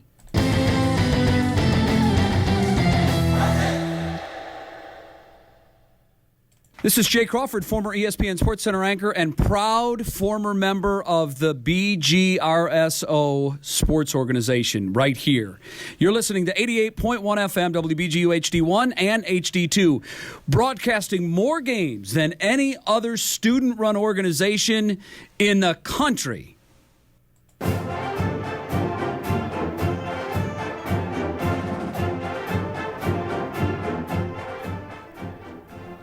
Welcome back to the Zig Zone, your home for the exclusive on all Bowling Green sports. We're back again, and this time we're going to pivot back to our own Ben Korak to talk more about the volleyball team. So Ben, looking at what we talked about last week on the Zig Zone show, the Falcons had pretty much all they could handle playing a series with Ohio State, but they've bounced back in what I think anybody would say a pretty big way. this past week. Let's talk about that. Yeah, first MAC series of the year. They had 2 games against Ball State and Muncie. Ball State finished, I believe, second in the MAC last year, second or third in the MAC last year, and BG ended up beating them in the first round of the NCAA tournament. And just an interesting thing to mention as well, the MAC volleyball got rid of their divisions this year. So normally Ball State would be in the West Division for the MAC. Now Bowling Green plays them twice in the regular season because there's no divisions anymore. So it's just regular scheduled game. And that's a tough regular scheduled game. In the preseason poll, that Ball State was predicted to finish third.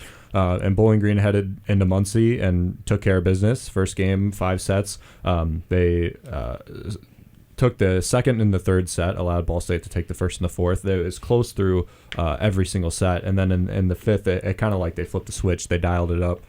They led, the fifth set is 15 points, so they led 10-5 at one point, and then ended up winning 15-11. Ball State really had no chance of climbing back in after like the first 6 or 7 points.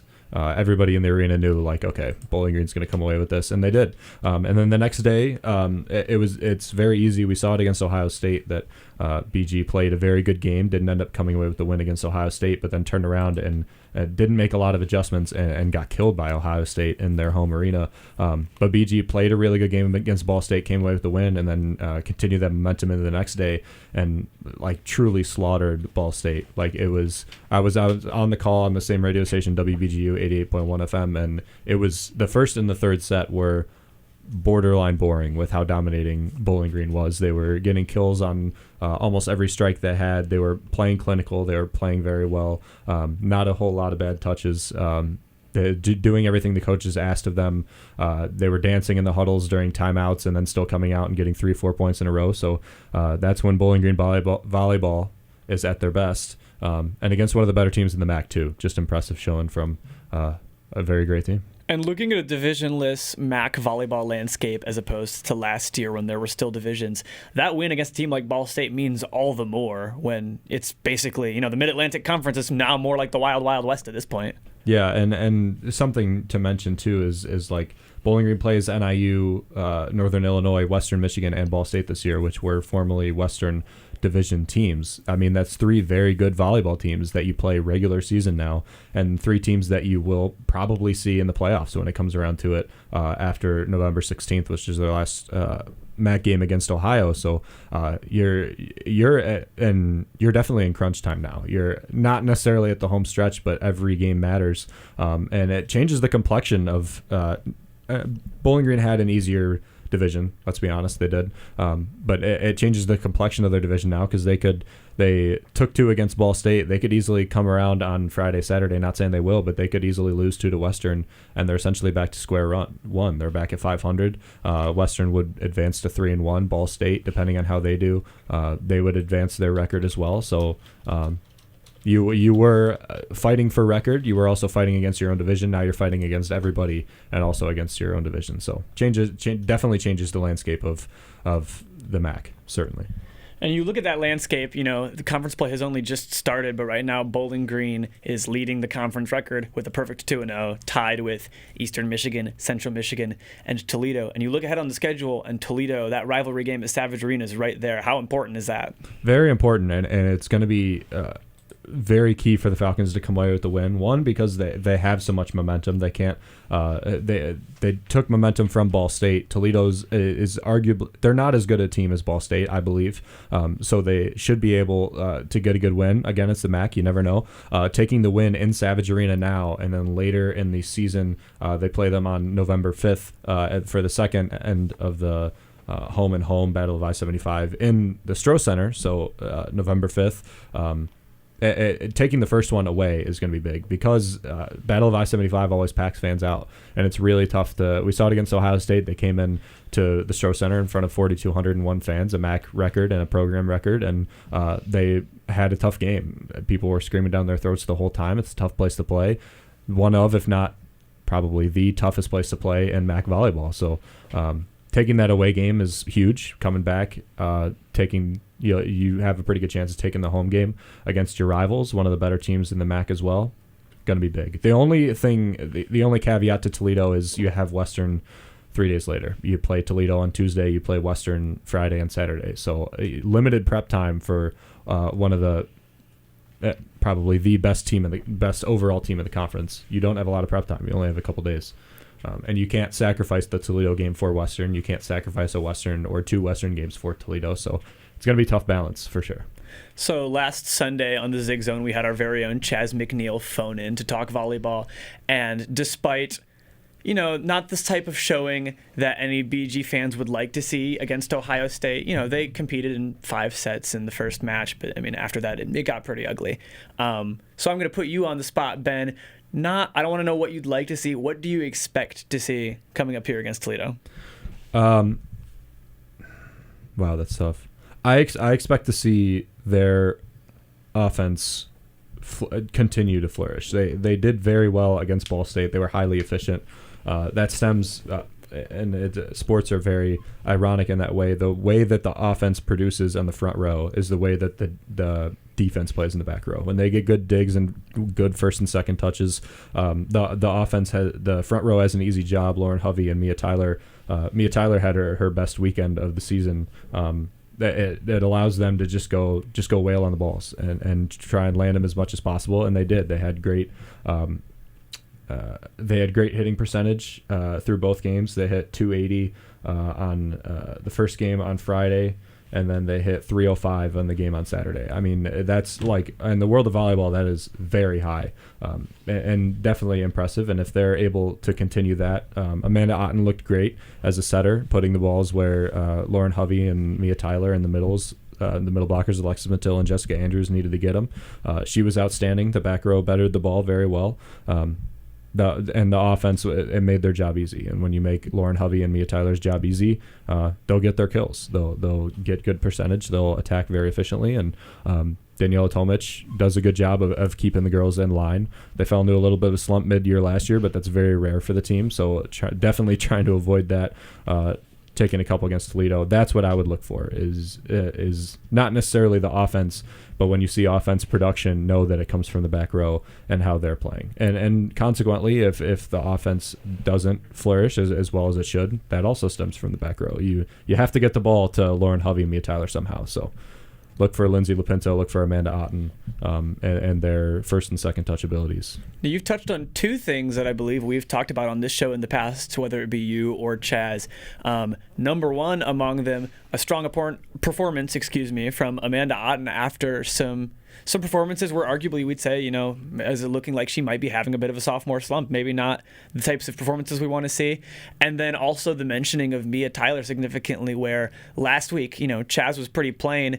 There have been a lot of times for this team where it's the Lauren Hovey show. And when you have a player as talented as Lauren Hovey, that's something that you expect to see. But, it's a very important thing to have those other, secondary people, or that second, go-to girl to step up.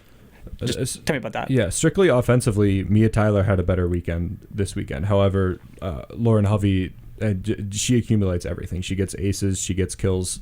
She had a pretty efficient weekend. Her efficiency has not been great, but she had a better weekend in terms of efficiency. She gets some blocks. She gets a lot of digs as well, nearing in on a couple of double doubles she just missed.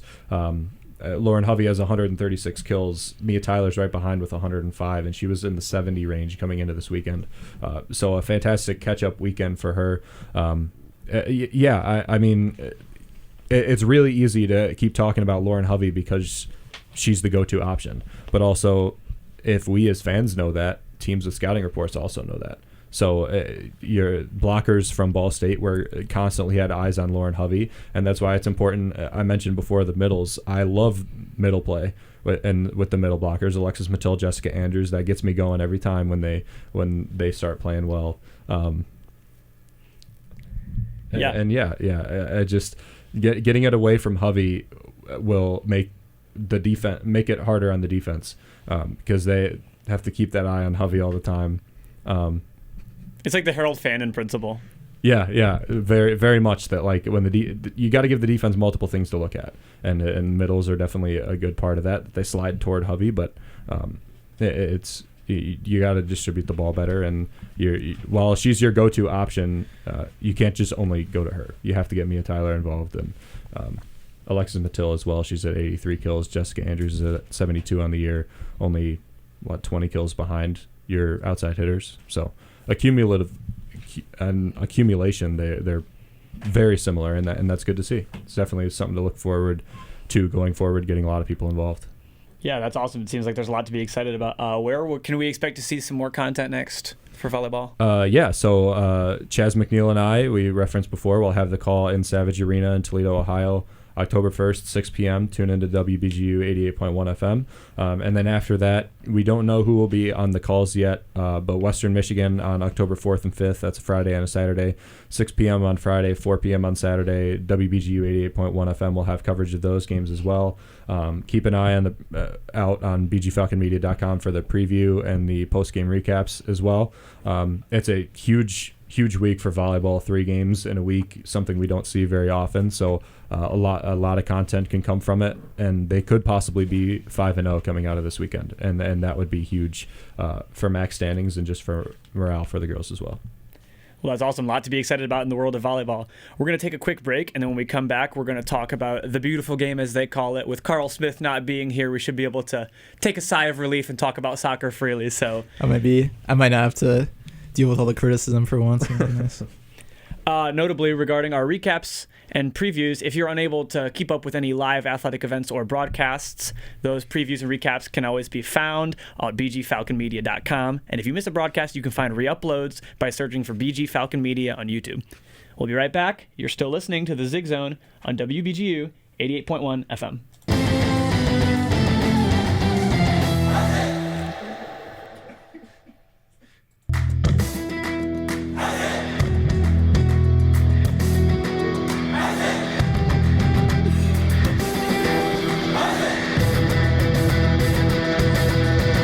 This season, Falcon Media Sports Network is partnering with WBGU PBS. We will bring you broadcasts of home matches for BGSU men's and women's soccer featuring FMSN's Lucas Kleinmeyer and Henry Costco. Head over to the WBGU PBS YouTube channel to listen in.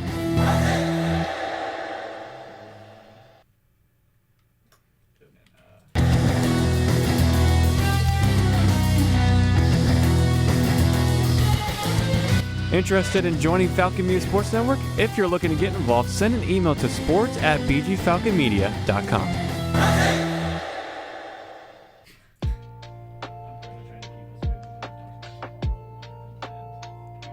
Hi, this is Emmy Butera with the women's soccer team, and I'm doing my favorite 4 candies.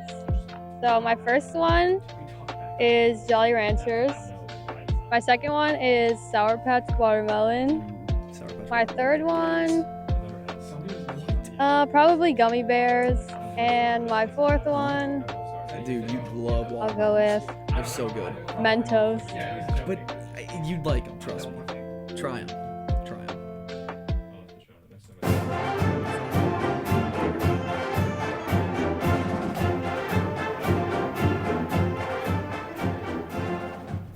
Welcome back to the Zig Zone. Once again, your home for all stories, news, and discussion about Falcon athletics. And we cut off a little bit abruptly. We're going to have a little bit more volleyball conversation, and then we're going to take it to soccer. Henry, Ben, if you want to jump in here. Well, I just had a quick little question for Mr. Volleyball over here. There's 2 new faces at the top of the MAC. Central Michigan is 11-3 right now, and they're 2-0 in MAC play. Toledo's at the top, and some teams that we're used to seeing, Western Michigan 5-8, Ball State also 7-6, 0-2 in MAC play. Is that something you expect to keep going, or do you think the cream will rise to the top? Yeah, I could see Central looks really good, but Central. I'm sorry. I don't think that was the word I was looking for. I was trying to think. There's a phrase that's not the cream of the crop. You mean? Yeah, the cream of the crop. Yeah, that's what I meant to say. I'm serious in the studio today. I am impressed with the way Central Michigan has been playing. 11-3. It's really tough to argue with that. 2-0 in the conference as well. Toledo. In a lot of sports, Toledo is very good all the time, and I think this is one of those that they got a little bit hot, but I don't think this is going to be. I think your top teams are going to be Bowling Green, Western, Ball State, Buffalo, and then Central is probably going to be in there. So those would be the top 5 for me on Sunday, September 29th. So that's what I would say. Central definitely could be in there, and then Bowling Green, Western, Ball State, and Buffalo. Toledo probably just outside. Ohio maybe just outside as well. Ohio and Akron are pretty in that like mid tier could make some noise, like kind of like Bowling Green did last year as a 6th seed. But I wouldn't be surprised if Central and Toledo both got in the MAC tournament as well. All right, we're going to move ahead to soccer. Mr. Henry Costco is going to take us through some things. A cliche that I've used when writing about our cross-country teams of late, the last 2 years, it's been a tale of two teams a lot. The last week for the soccer teams kind of looks like that as well. Henry, take me through it. Yeah, I'll start with the men's team, the team that saw the success. So I'll talk about it a lot more in a little bit, but the weather was a big factor for both teams because we had 4 home games. 3 home games, in Eastern Illinois on Tuesday and Belmont on Friday for the men, and then it was Toledo on Sunday for the women and Ohio on Thursday. Rain was a factor in all 3 of those games, or some kind of weather was to some capacity. The men's game on Tuesday got moved to the Rossford Dome over in Rossford because of the pretty violent storms, and that game was a 5-0 win for Bowling Green for the men's team. Eastern Illinois, what I heard from what happened at that game is Eastern Illinois was fairly uncompetitive, and that was maybe one of the worst teams that team has played, one of the worst FBS teams that team has faced. 40 shots for the men's team. That was the most since 1996. Trace Terry had a field day with that defense. Then they came back.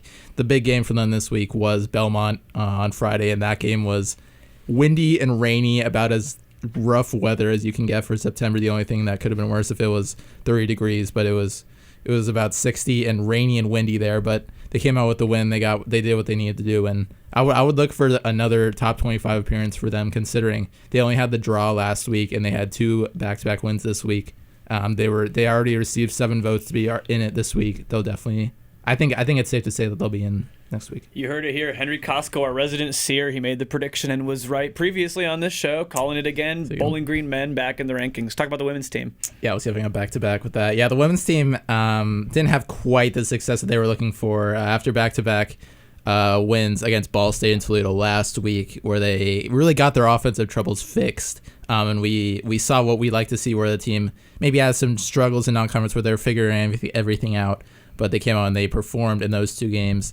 Especially the game on Thursday against OU was a completely different story. That was a 3-0 loss where just really the defense was what was disappointing for me. Ohio came in and it seemed like their game plan was just to create chaos at the defensive line and try to disrupt the defensive pressure and the consistency that we've seen from Bowling Green all year, and they did that.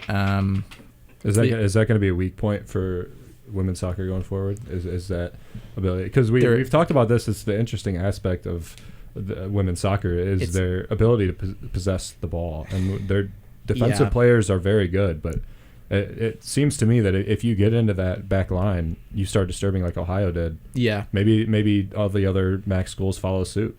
Yeah, well, what we've seen teams develop, because this is a new head coach, Chris Fox. He's new in the MAC, and teams have to learn how to play against him. I think what we've seen is teams kind of learning what works, especially in terms of playing against their possession and trying to take it away from them. And especially considering how weak their non-conference schedule was, it was hard to really get a grip on how successful that would be. Games against Detroit Mercy, Cleveland State, those are games against not really competitive opponents, and especially the Oakland game was especially worrying. And I think we've seen they do have a weak point, and they have problems that need to be figured out. They have scheme changes that need to be figured out. But most recently on Sunday, their game just concluded. It was a 1-1 tie. In another game, they got affected by rain. That was supposed to be in Oxford. It got played in Hamilton, Ohio at Ross High School because the field at Oxford was basically unplayable, but that ended with a 1-1 draw. That's their first draw of conference play of the year. Lexi Zerwin scored the goal for the Falcons in that one, but those were 2 very even opponents. Miami is also one of those teams that's going to be contending at the top of the MAC this year, and they got that goal and they got the draw, which was the result that I predicted in my preview for this game. But next up for them is Northern Illinois on Saturday. I think that'll be a big telltale sign, but it's worrying considering how impressive the MAC has been this year, especially Buffalo, Western Michigan, OU, as 3-0 loss to them saw. If we're looking at MAC championship hopes for this team, as we're starting to get a grip at 3 games into what we're seeing from conference play, it's clear that they're not going to be the favorites going into the tournament. I think From what we've seen from Buffalo, they're 8-1-2 on the year. From what we've seen from OU and a couple other teams, it's going to be an uphill battle for them. But again, it's a long season. We'll see what happens from here. When we talked to Lucas like a few weeks ago about women's soccer, and I'm genuinely interested about this because I don't know. I'm not the biggest soccer guy in the world. He mentioned a few weeks ago that there was a complex situation with the players and the style of Chris Fox, in which like they had great players on the team, but they didn't really fit too well into the system that Chris Fox is trying to implement. Well, how going forward, are we going to keep seeing that? Not that we have seen that so far. Are we going to see that be an issue, and that like the style of play from women's soccer isn't going to reflect the strength of the players? There's a couple different ways to look at that, because one, they are losing. Ellie Poole and Emily Gardner are the two big players that we've seen past years have really. Emily Gardner led the team in minutes last year, but they're both injured to start the year, and Emily Gardner is more recent. But you can look at that in the good way that the new players that Chris Fox recruited, like Reagan Riley, like Lauren Mahoney, who are coming in and specifically recruited for the system that he's playing, are getting minutes and they're contributing well. And that's good for the future, right? That's good them getting the experience now, and those are players that Coach Fox is going to want to rely on later on, and they'll be more ready. Yeah, I don't think I made it too clear. I mean, like for this year, for MAC championship hopes. Sure. From because obviously future he's going to recruit guys to fit into his system. Any coach would do that. It's a smart move. Yeah. Men's basketball is going to be better this year because of that reason, because they're going to recruit guys much better into the system. But for this year, is that going to put a damper on their success, or is it going to be other factors? Well, I think it definitely will. I think they would definitely be a better team with Ellie Poole and Emily Gardner on the pitch playing 90 minutes every game. But that's likely not going to change. Both those players aren't going to come in at any point in the year. If that's what you're asking, I don't really think there's much you can do at this point. I think it definitely does put a damper on it. But from what we've seen, Coach Fox has adapted his system to what they have with the team, and at this point I don't really think, because they have the system down and they have these looks that they're trying to give these players, I don't think adding those two in at this point in the year might be necessarily a help, because they've been injured in the past and they haven't played with the system yet. And it's already been an adjustment. When I talked to Gilmore and Lexi Zerman, the two captains of the team, they're both veteran players, and this is both their last year.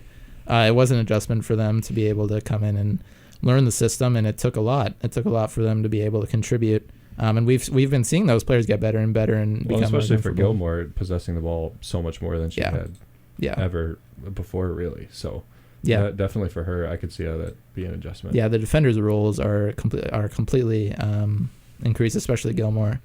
But we've seen other players step up. Taylor Green is a sophomore that's really stepped up. That's a player that Fox didn't recruit, but she just came in and she has a complete breakout year, and she's became a better player not just because of the system, but because of how she's put in the work and improved after her freshman year. But the system and how she fits into Fox's game plan definitely does help, and Emmy Butera is another example of that, and how she's had a success at the defensive mid role that she's played. As someone who also doesn't know soccer that well, what's the difference in the systems from last year to this year with obviously the new head coach and Fox? So Fox is he's more defensive minded. He plays a system that relies on keeping the ball away from the other team, which will decrease offensive chances. That's really the big thing. It's all about increasing more offensive chances for Bowling Green compared to decreasing offensive chances for the other team. Compared to Jimmy Walker, where it was more end-to-end. He relied less on possession and more on getting quick and fast looks at the goal as quick as they can. And it was less to a degree of getting it was more about getting quality of chances rather than getting a high number of chances, time after really time. All it takes is just shots on goal. That's a big. I think it was very similar for a casual soccer watcher. It was very similar to me in the way that both teams, Jimmy Walker and Chris Fox, offensive attacks are boom, they're going.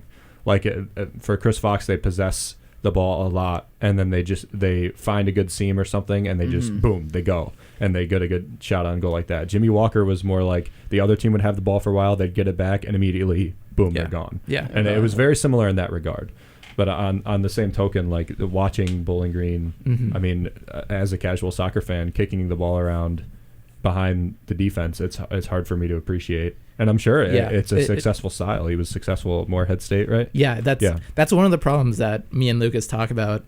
Is you can do all this. You can bounce the ball back. You can keep possession, but if you're not creating quality chances and you're creating the amount but not the quality, it can create a problem. You have to find the medium between the amount and the quality. And we've seen him make changes. Especially the game against Ball State and the success that they had. A lot of those chances were created end to end, just because they're it's not what a team is expecting, and we've seen him attempt to make changes. And you kind of have to go end to end when your defense is holding onto the ball a lot. And but it's the goal's on the other side of the pitch, obviously. So you got to go coast to coast on like every play. You're not wrong. That's a good point. I know that much about soccer. I mean, but more progressive, right? Defense midfield rather than going for long balls. Yeah. So. What can we look forward to? Upcoming competition for the men's and the women's team. Henry, take us through that. Yeah, women's team Saturday is their next game. They have almost a week off. They'll be playing NIU. That'll be at Cochran Stadium. Myself and Lucas Clymer will be on that call. That's 1 p.m. Again, WBGU PBS. The men's soccer team also has a pretty long break. They have more than a week off. They'll be playing on Saturday as well. That's 8 p.m. Kickoff in Chicago against UIC for them. But Bowling Green, the men's team, is on top of the MVC right now, 8-1 and 1-3-0, and that's where a lot of the talent of that whole conference lies. Trey Sterry and Bennett Painter are players to watch, not just at Bowling Green, but in the entire national level of college soccer. And that's what's really great about this team is they're getting recognized not just at the local level, conference level, they're getting recognized nationally, and we've been seeing that in the rankings. And again, they play UIC and Detroit Mercy, but if I'm not mistaken, Drake and Missouri State, who they play after that, are very strong teams. Missouri Valley. So in the next couple of weeks, we could be seeing like implications of Missouri Valley Conference Championship. Yeah, it seems like there's two levels to what the MVC is showing. There's the top 4 teams that are Bowling Green, Drake, Missouri State, Western Michigan. They're in the standings in that order right now, and then there's the bottom half of teams that aren't really going to be chasing that championship as UIC Evansville, Belmont, Bradley, and NIU. So we'll see that when the MVC tournament comes around, and those big games are definitely going to be previews for how the MVC tournament might potentially go. A lot of big games coming up in the world of soccer, and you hate to be too redundant, but at the same time, when talking about sports, we lean on our tropes a lot. It calls back to my mind what Derek Vandermeer has said. All of our teams at the university right now have the chance to do something significant and something special, and I think at this point in the season, you can look across the board and still confidently say that about every team that we got. So we're going to take a quick break, and when we come back, we're going to go over hockey as well as a few of our non-revenued sports, and we are going to bring it back around with another round-robin conversation to round out this last 20-ish minutes of the Zig Zone. So don't go anywhere. You're still listening to the Zig Zone on WBGU 88.1 FM. We'll be right back.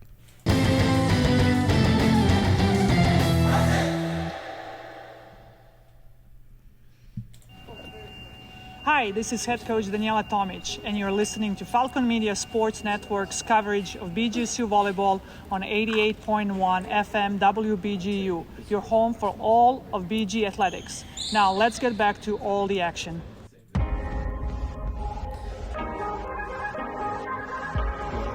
Hello, this is Josh Aronson on BGSU men's soccer, and these are my Falcon 4 teammates that I'd bring on a cross-country road trip.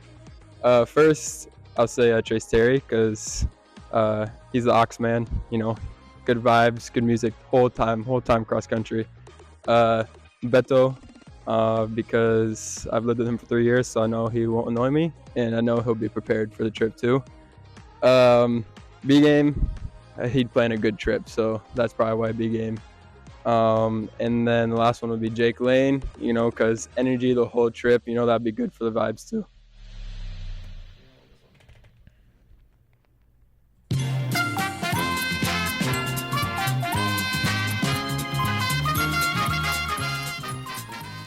Welcome back to the Zig Zone. Still here with Sean Connolly, Henry Costco, and Ben Korak. I'm Holden Ruck, and we're going to pivot to a season that's right on the horizon and really a significant one in the world of Bowling Green fandom, the hockey season. Ben, talk to us. Yeah, the weather's getting better for hockey, and I'm very thankful for that. I'm a Red Wings fan. The Red Wings are starting up preseason All is well in the games. world. Oh, yes. Hockey season is fantastic. One of the best seasons of the year. Bowling Green it's a very odd. Well, I should preface this by saying they play Mercyhurst on Friday and Saturday. We will not have anybody on the call because what I will be calling Western games this coming weekend. But we will definitely, bgfalconmedia.com, the hockey webpage, will have recaps of those games for sure. It's an interesting look in that, like, the team, it's a new look hockey team, and in saying that we lost 2 players and brought in 6, and with a brand, it's mainly on the brand new coach, Coach Dennis Williams, or call him Willie. That's what he likes to be called. He didn't really he brought in a couple players of his own, but a lot of them were players that Ty Eigner and the program had recruited before Willie came into town, and just decided to stick around. So it's like this odd play where, like, a lot of the team from last year and the core of the team from last year is back, and then you've added some new pieces and you've added a new head coach, and we could be seeing a completely different playing style from the Falcons with the same personnel and familiar names. It makes my life easier. I'm memorizing numbers and names, but you could have a very new playing style and a lot of players, especially upperclassmen, that haven't really played in that style in their time with the program and with the university. There's certainly a lot to be excited about in the world of hockey coming up here. We'd love to have more, but obviously, the season hasn't started, so we'll certainly be kicking into high gear with that shortly. But for sure, that's about all we've got on that front as of now. Lots to be excited about with the new coach. Pivoting to some of our non-revenue sports, in review, the men's golf team competed. I'm mistaken, excuse me. The women's golf team competes tomorrow and on Tuesday, the 30th, and then October 1st at the Diane Thomason Invitational in Iowa City. Big name there, Ava O'Sullivan, has been golfing extremely well. Last year mentioned quite a bit, and just in her career with the Falcons in general. Looking ahead for the men and women's cross-country teams, both of them are going to be competing in Bethlehem, Pennsylvania at the Paul Short Run on Saturday, October 5th. Lots of Bowling Green athletics going on that Saturday. That'll be a big weekend, certainly, and cross-country is no exception, with a lot to be excited about from both of those teams. We're going to take another quick break, and before we do that, I'm going to toss around another one of our discussion topics. I want you, all three of you, and I'll have one myself, to revisit something that we've talked about on this show before. Earlier in the year, I want to say 3 weeks back, but I could be mistaken on that. We went around the room, and Carl had us give our predictions, hot takes, however you want to call it, of the team that has the best chance of winning their conference. And now that we've had more to see, there's a clearer picture of every team, maybe some a murkier picture. It's hard to say. Who do you think that is? We're going to take a quick break, and when we come back, we're going to get into that.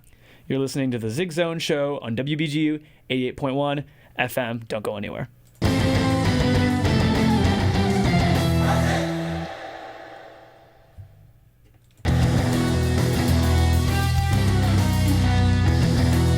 For all BGSU sports news and updates, follow Falcon Media Sports Network on Twitter X at BG_FMSN and head over to BGFalconMedia.com.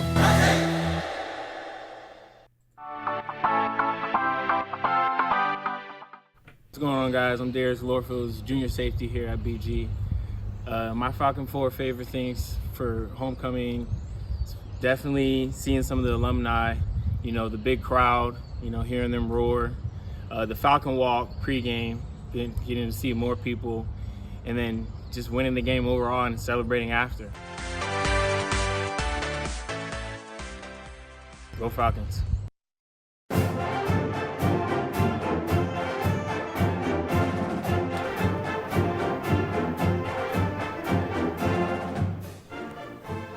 Welcome back once again to the Zig Zone, your home for all you can want to know and more on BG Athletics. Once again, Sean Connolly, Henry Costco, Ben Korek, and myself, Holden Ruck. I asked our guests before we went to break to review an old topic of conversation from the show with more information. Who do we think amongst the BG fall sports has the best chance of winning their conference? And I'm opening it up to you, gentlemen.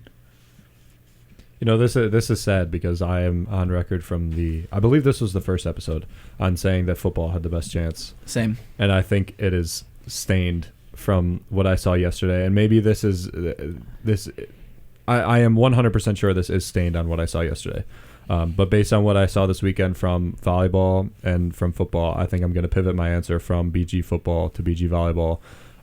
I think volleyball has the best chance. I think looking slightly into the men's soccer world, Missouri State, Western, there are 3 other teams with Bowling Green that are competing at a very high level. And the volleyball world, I think it's only 1, maybe 2 in Buffalo and Western. So I think for chance wise, I think BG volleyball, they continue the streak that they started with Ball State, that definitely has the best chance. And to the credit of what you said there, you look at the volleyball team and the men's soccer team in particular, and they're both coming off of pretty strong conference performances. Oh, yeah. And Bowling Green football hasn't reached their conference schedule yet, but they're not even coming off of a very strong performance at all. In fact, one of their worst, if not probably, frankly, the worst of the year. And, they're looking at least 2 teams. I mean, you have to look at NIU and you have to look at Toledo as threats to winning the MAC, let alone Eastern Michigan has been successful in the early season. There's a lot of competition. So I'm inclined to agree with you there. Henry, Sean, thoughts? Yeah, I mean, I as well on episode 1 was like, I confidently said football, and that was even before the Penn State and A&M games. So, I'm going to say football as well, or I'm going to say football. But I think in 2 weeks, I think I'll be on the Zig Zone. I think Reese will be on next week. But I will also... So after the NIU game, that could change. Like I said earlier when we did football, the NIU game, I think, is the big first test in the MAC. So, I'm going to say football now, and I'm going to stick with it. But after the NIU game, that's, I think, when it could change, either for the better or for the worse. So I'm still going to stick with football. I know yesterday was just a less firm football. Less firm one, yes. Okay. Yeah. And... So, yeah, I'm going to go with football, but not as confident as it was a few weeks ago. But like I said, in 2 weeks, when I'll be on the Zig Zone again, it will be drastically changed. Because, like I said, I think the NIU game is a very pivotal game for the football team. So you can, like I said,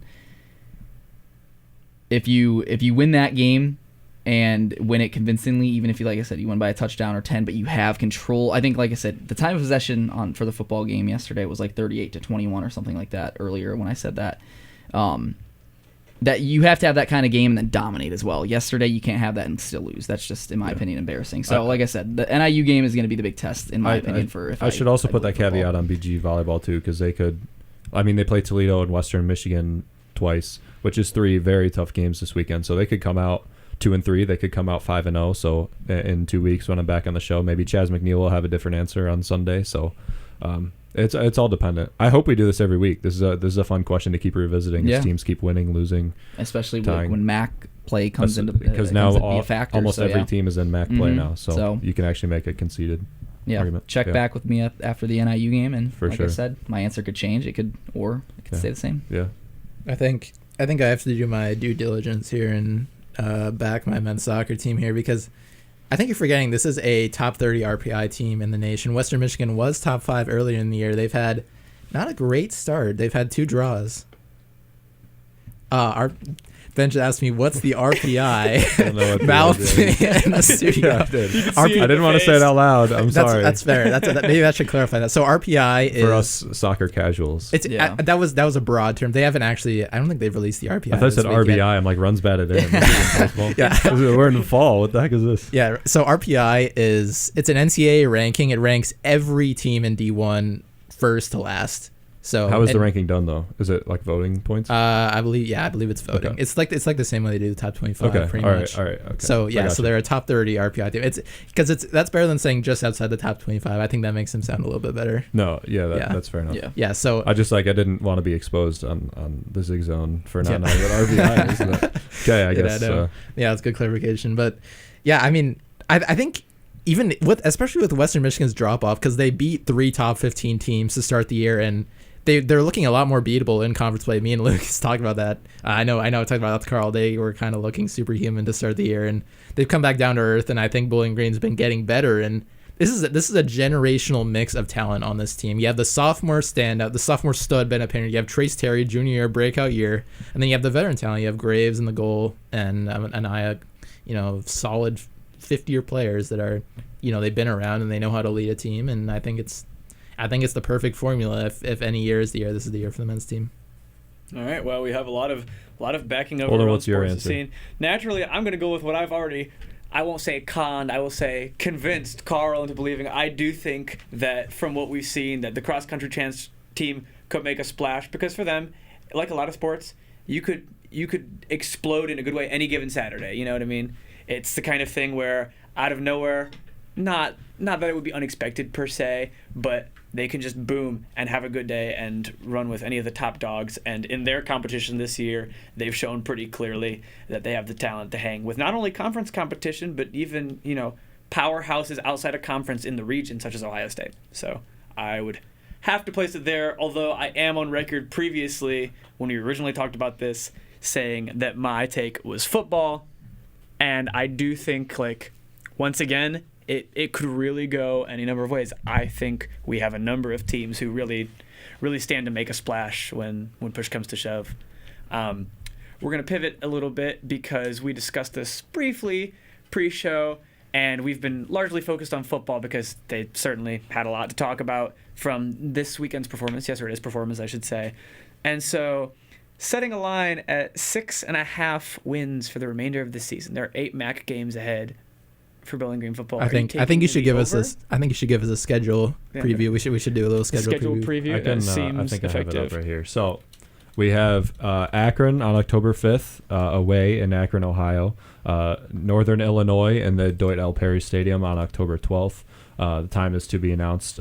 Kent State the weekend after that on October 19th in Deutsch Perry Stadium. The Battle of I-75 in Toledo in the Glass Bowl. So an away game, but you're going to see Anything a lot of can orange happen in the in that stands. game, so. And anything can happen. We've seen that the last 2 years. So October 26th, Toledo. Central Michigan on November 5th. That is in Mount Pleasant, Michigan. Western Michigan is in the Deutsch L. Perry Stadium on November 12th. The weekend after that. Action, baby. Action, baby. Action Mall starts State. with Central Michigan, so. Yeah. Ball State, November 23rd. That's a Saturday in Muncie, Indiana. And then we conclude the season with Miami of Ohio, November 29th. It's a Friday at a noon game, and that is also at home. Unfortunately, the day after Thanksgiving, so probably not a lot of people in the stands except for in the area because a lot of students are gone. But an important game for the Falcons nonetheless. That's always the worst. That's the one thing Yeah, I no, hate. that That happened sucks. last year. What was it last year where we had like a bunch of, it was hockey. We had a big hockey had series. And everyone was here. Wait, I think it was the Ohio State series where it was the still Ohio Christmas State break. series. Where I nobody was remember. really here. Yeah, because I went to the Ohio State Well, games. and Ferris State was a very beatable team, and that was the weekend all the students were leaving. The on-campus students were leaving because it was like that weekend too. So there was like bad timing with hockey. Yeah. Last year That as well. sucks. So that's the schedule. Eight games, 3 tough opponents as I see it: Miami, Western, and Toledo. I'm not going to kick it off because I just read the schedule, so I'll let one of you guys say. Yeah, so we have 8 games remaining, and 6.5 is the line. 6.5 down the stretch. So that means it's already hit. We have one win, obviously, against Fordham. So, I mean, if you look at their toughest games, and I'm going to actually say Northern Illinois is also a tough game along with Toledo and Western and Miami. I mean, it's tough to say because, like you said, Toledo game, anything can happen. We could be winless and still win that game. It doesn't even matter. So anything can happen in that game. So I think you got to beat Northern Illinois and Western Michigan, and then I think the over. I think we get to 7 wins. I think if we do lose a game, it would be to Toledo. That's my personal opinion. I've got a bit of a different answer. I think that 7 wins on the season is very, very reasonable. Being reactionary from yesterday's performance, have a hard time seeing only losing 1 or losing no MAC games. And in particular, if we run into trouble, I anticipate that it's going to be the Northern Illinois game at home. And I'd really like to not see another blow up in front of a pretty devoted home crowd. But at the same time, one of their strengths, their star running back, Antario Brown, is it pronounced, I believe? He's been pretty successful in this early season and a big part of their success. And that seems to me like the kind of player that, we could struggle with, especially looking at the struggles of a game like yesterday. Again, same thing when it comes to the who's going to win, what team's going to win the MAC. Again, after that Northern Illinois game, I can confidently give you an answer of whether we're going to hit the over 6.5 or whether we're going to make a run for the MAC. That's my personal opinion. I think the Northern Illinois game, because as I've alluded to it 50 times, this is the preseason. It doesn't really matter. But from what I've seen for the first 4 weeks, there's obviously been a lot of positive. And yes, yesterday was a really low negative. But I think I still believe in the process that is being brought for Scott Loeffler and the team. So, like I said, the Northern Illinois game will be the biggest test. For the first test that I think I'm like, where I can really put all my eggs in one basket of, yeah, this team's going to make a run, or this team's, going to, we set the line at 6.5, but is going to win, move over 6.5 wins. So, like I said, the Northern Illinois game is the big test. Yeah, I think I'll stay with the under. A genuine future that I could see happening is I think they could start off 5-0, and then they could lose the last 3 games, which I think that could happen, because I think at Ball State really seems like a trap game to me, especially in between Western Michigan and Miami, Ohio. I could definitely. Well, once those MACtion games start, I mean, that's midweek. These guys are traveling, on Tuesdays and Wednesdays to go Tuesday play. to Saturdays.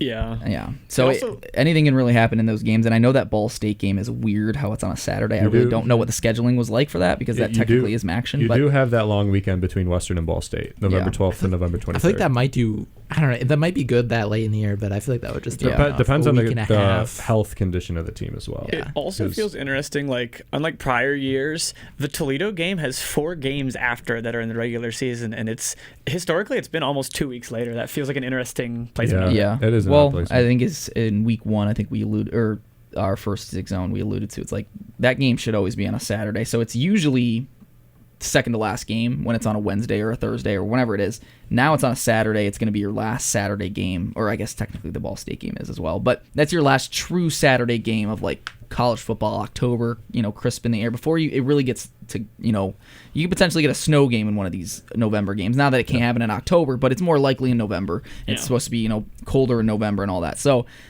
and you also don't want them Saturday the November 30th, because no students are going to be here for Toledo, or like nobody's going to be in Toledo. No students are going to be there to watch the game, so you don't want to have it that late either. But I guess is Toledo's fall break the same? I believe so. Is it? That's rough. So. That's rough. Yeah. Well, also I believe what I just noticed is I think it was kind of in works to make the Toledo Bowling Green game on a Saturday this year. Like I said, that should always that is one take, and I think we all should agree that game needs to be on a Saturday. That's just, That's true. It is kind of nice to have a rivalry game like midseason. Though. Yeah, no, I hated I always hated midweek Toledo that was on that. Yeah. But leaving exam early. Exactly, yeah. And so something I just noticed is there already is an away game at Ball State on a Saturday that late in the season. Why didn't they make that the Toledo game? I know obviously scheduling it's a little weird, but when you play a rivalry game, you'd like it either rivalry week, and I think that I know there's like. Do you know how dirty that schedule would be if they had Western Michigan, Toledo, and Miami? That would be tough. Yes, like I said, that's just me looking. Because that is a disgusting final stretch. That is true. So yeah, like I said, looking at it, there's a weird Saturday game. Why wasn't that slid? Because that's usually when it would be. So that's just my just glimpse of it. One last thing to note: I think the scheduling favors Bowling Green, especially we mentioned no OU, but 3 out of 4. We mentioned the big 4: NIU, Toledo, WMU, and Miami are the 4 big games. 3 of those are at home, and the one game that's away is Toledo. Yeah. And that's anything can happen. So you're right. It is very favorable. So that's also a positive that we can look at for Bowling Green football. So I guess for me, I'm gonna put us at 50-50 because I'm going to take the under on 6.5. I think I have a hard time believing that we are going to have 2 anomalies of a game back-to-back years against Toledo, and then that happens again, or that we get alternating wins back-to-back years. Yeah. Like, that would be a very rough thing to happen. The Toledo game is just giving me a feeling on a Saturday of not being able to win it, and I think it would be a tall order to win 2 out of the 3 against Toledo, Western, or 3 out of the 4 against Toledo, Western, Miami, and NIU. If you think NIU is really that good, I mean I think 6 is gonna be your number. I don't think you can beat 3 out of the 4. I certainly I would lay a lot of money, and not just to be pessimistic. I don't think they can take 4 out of 4, and I think it's reasonable that they could. I think they go 3-1 in the stretch of the Big Four. That's my personal opinion. So I think I think 3 and I think they go. I think they win 7, and they go 7 out of 8 in math. Yeah, I think they win 6. I just that Miami of Ohio game scares me with nobody in the stands. It's essentially not home field advantage for them. So yeah, that's just my take. All right, well, you heard it here first, a split studio on that, and we'll certainly circle back on that in the future and see how our predictions have held up. That's going to do it for us here at the Cooling Center. Thank you for tuning in to the Zig Zone Show. It's been Ben Korak, Henry Costco, Sean Connolly, and myself, Holden Ruck. Thanks for joining us here on WBGU 88.1 FM, and as always, Isaac Izumba.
This broadcast has been a Falcon Media Sports Network production. For more BGSU sports news and updates, follow Falcon Media Sports Network on Twitter X at BG_FMSN, BG Falcon Media on Instagram, Facebook, and YouTube, and head over to BGFalconMedia.com.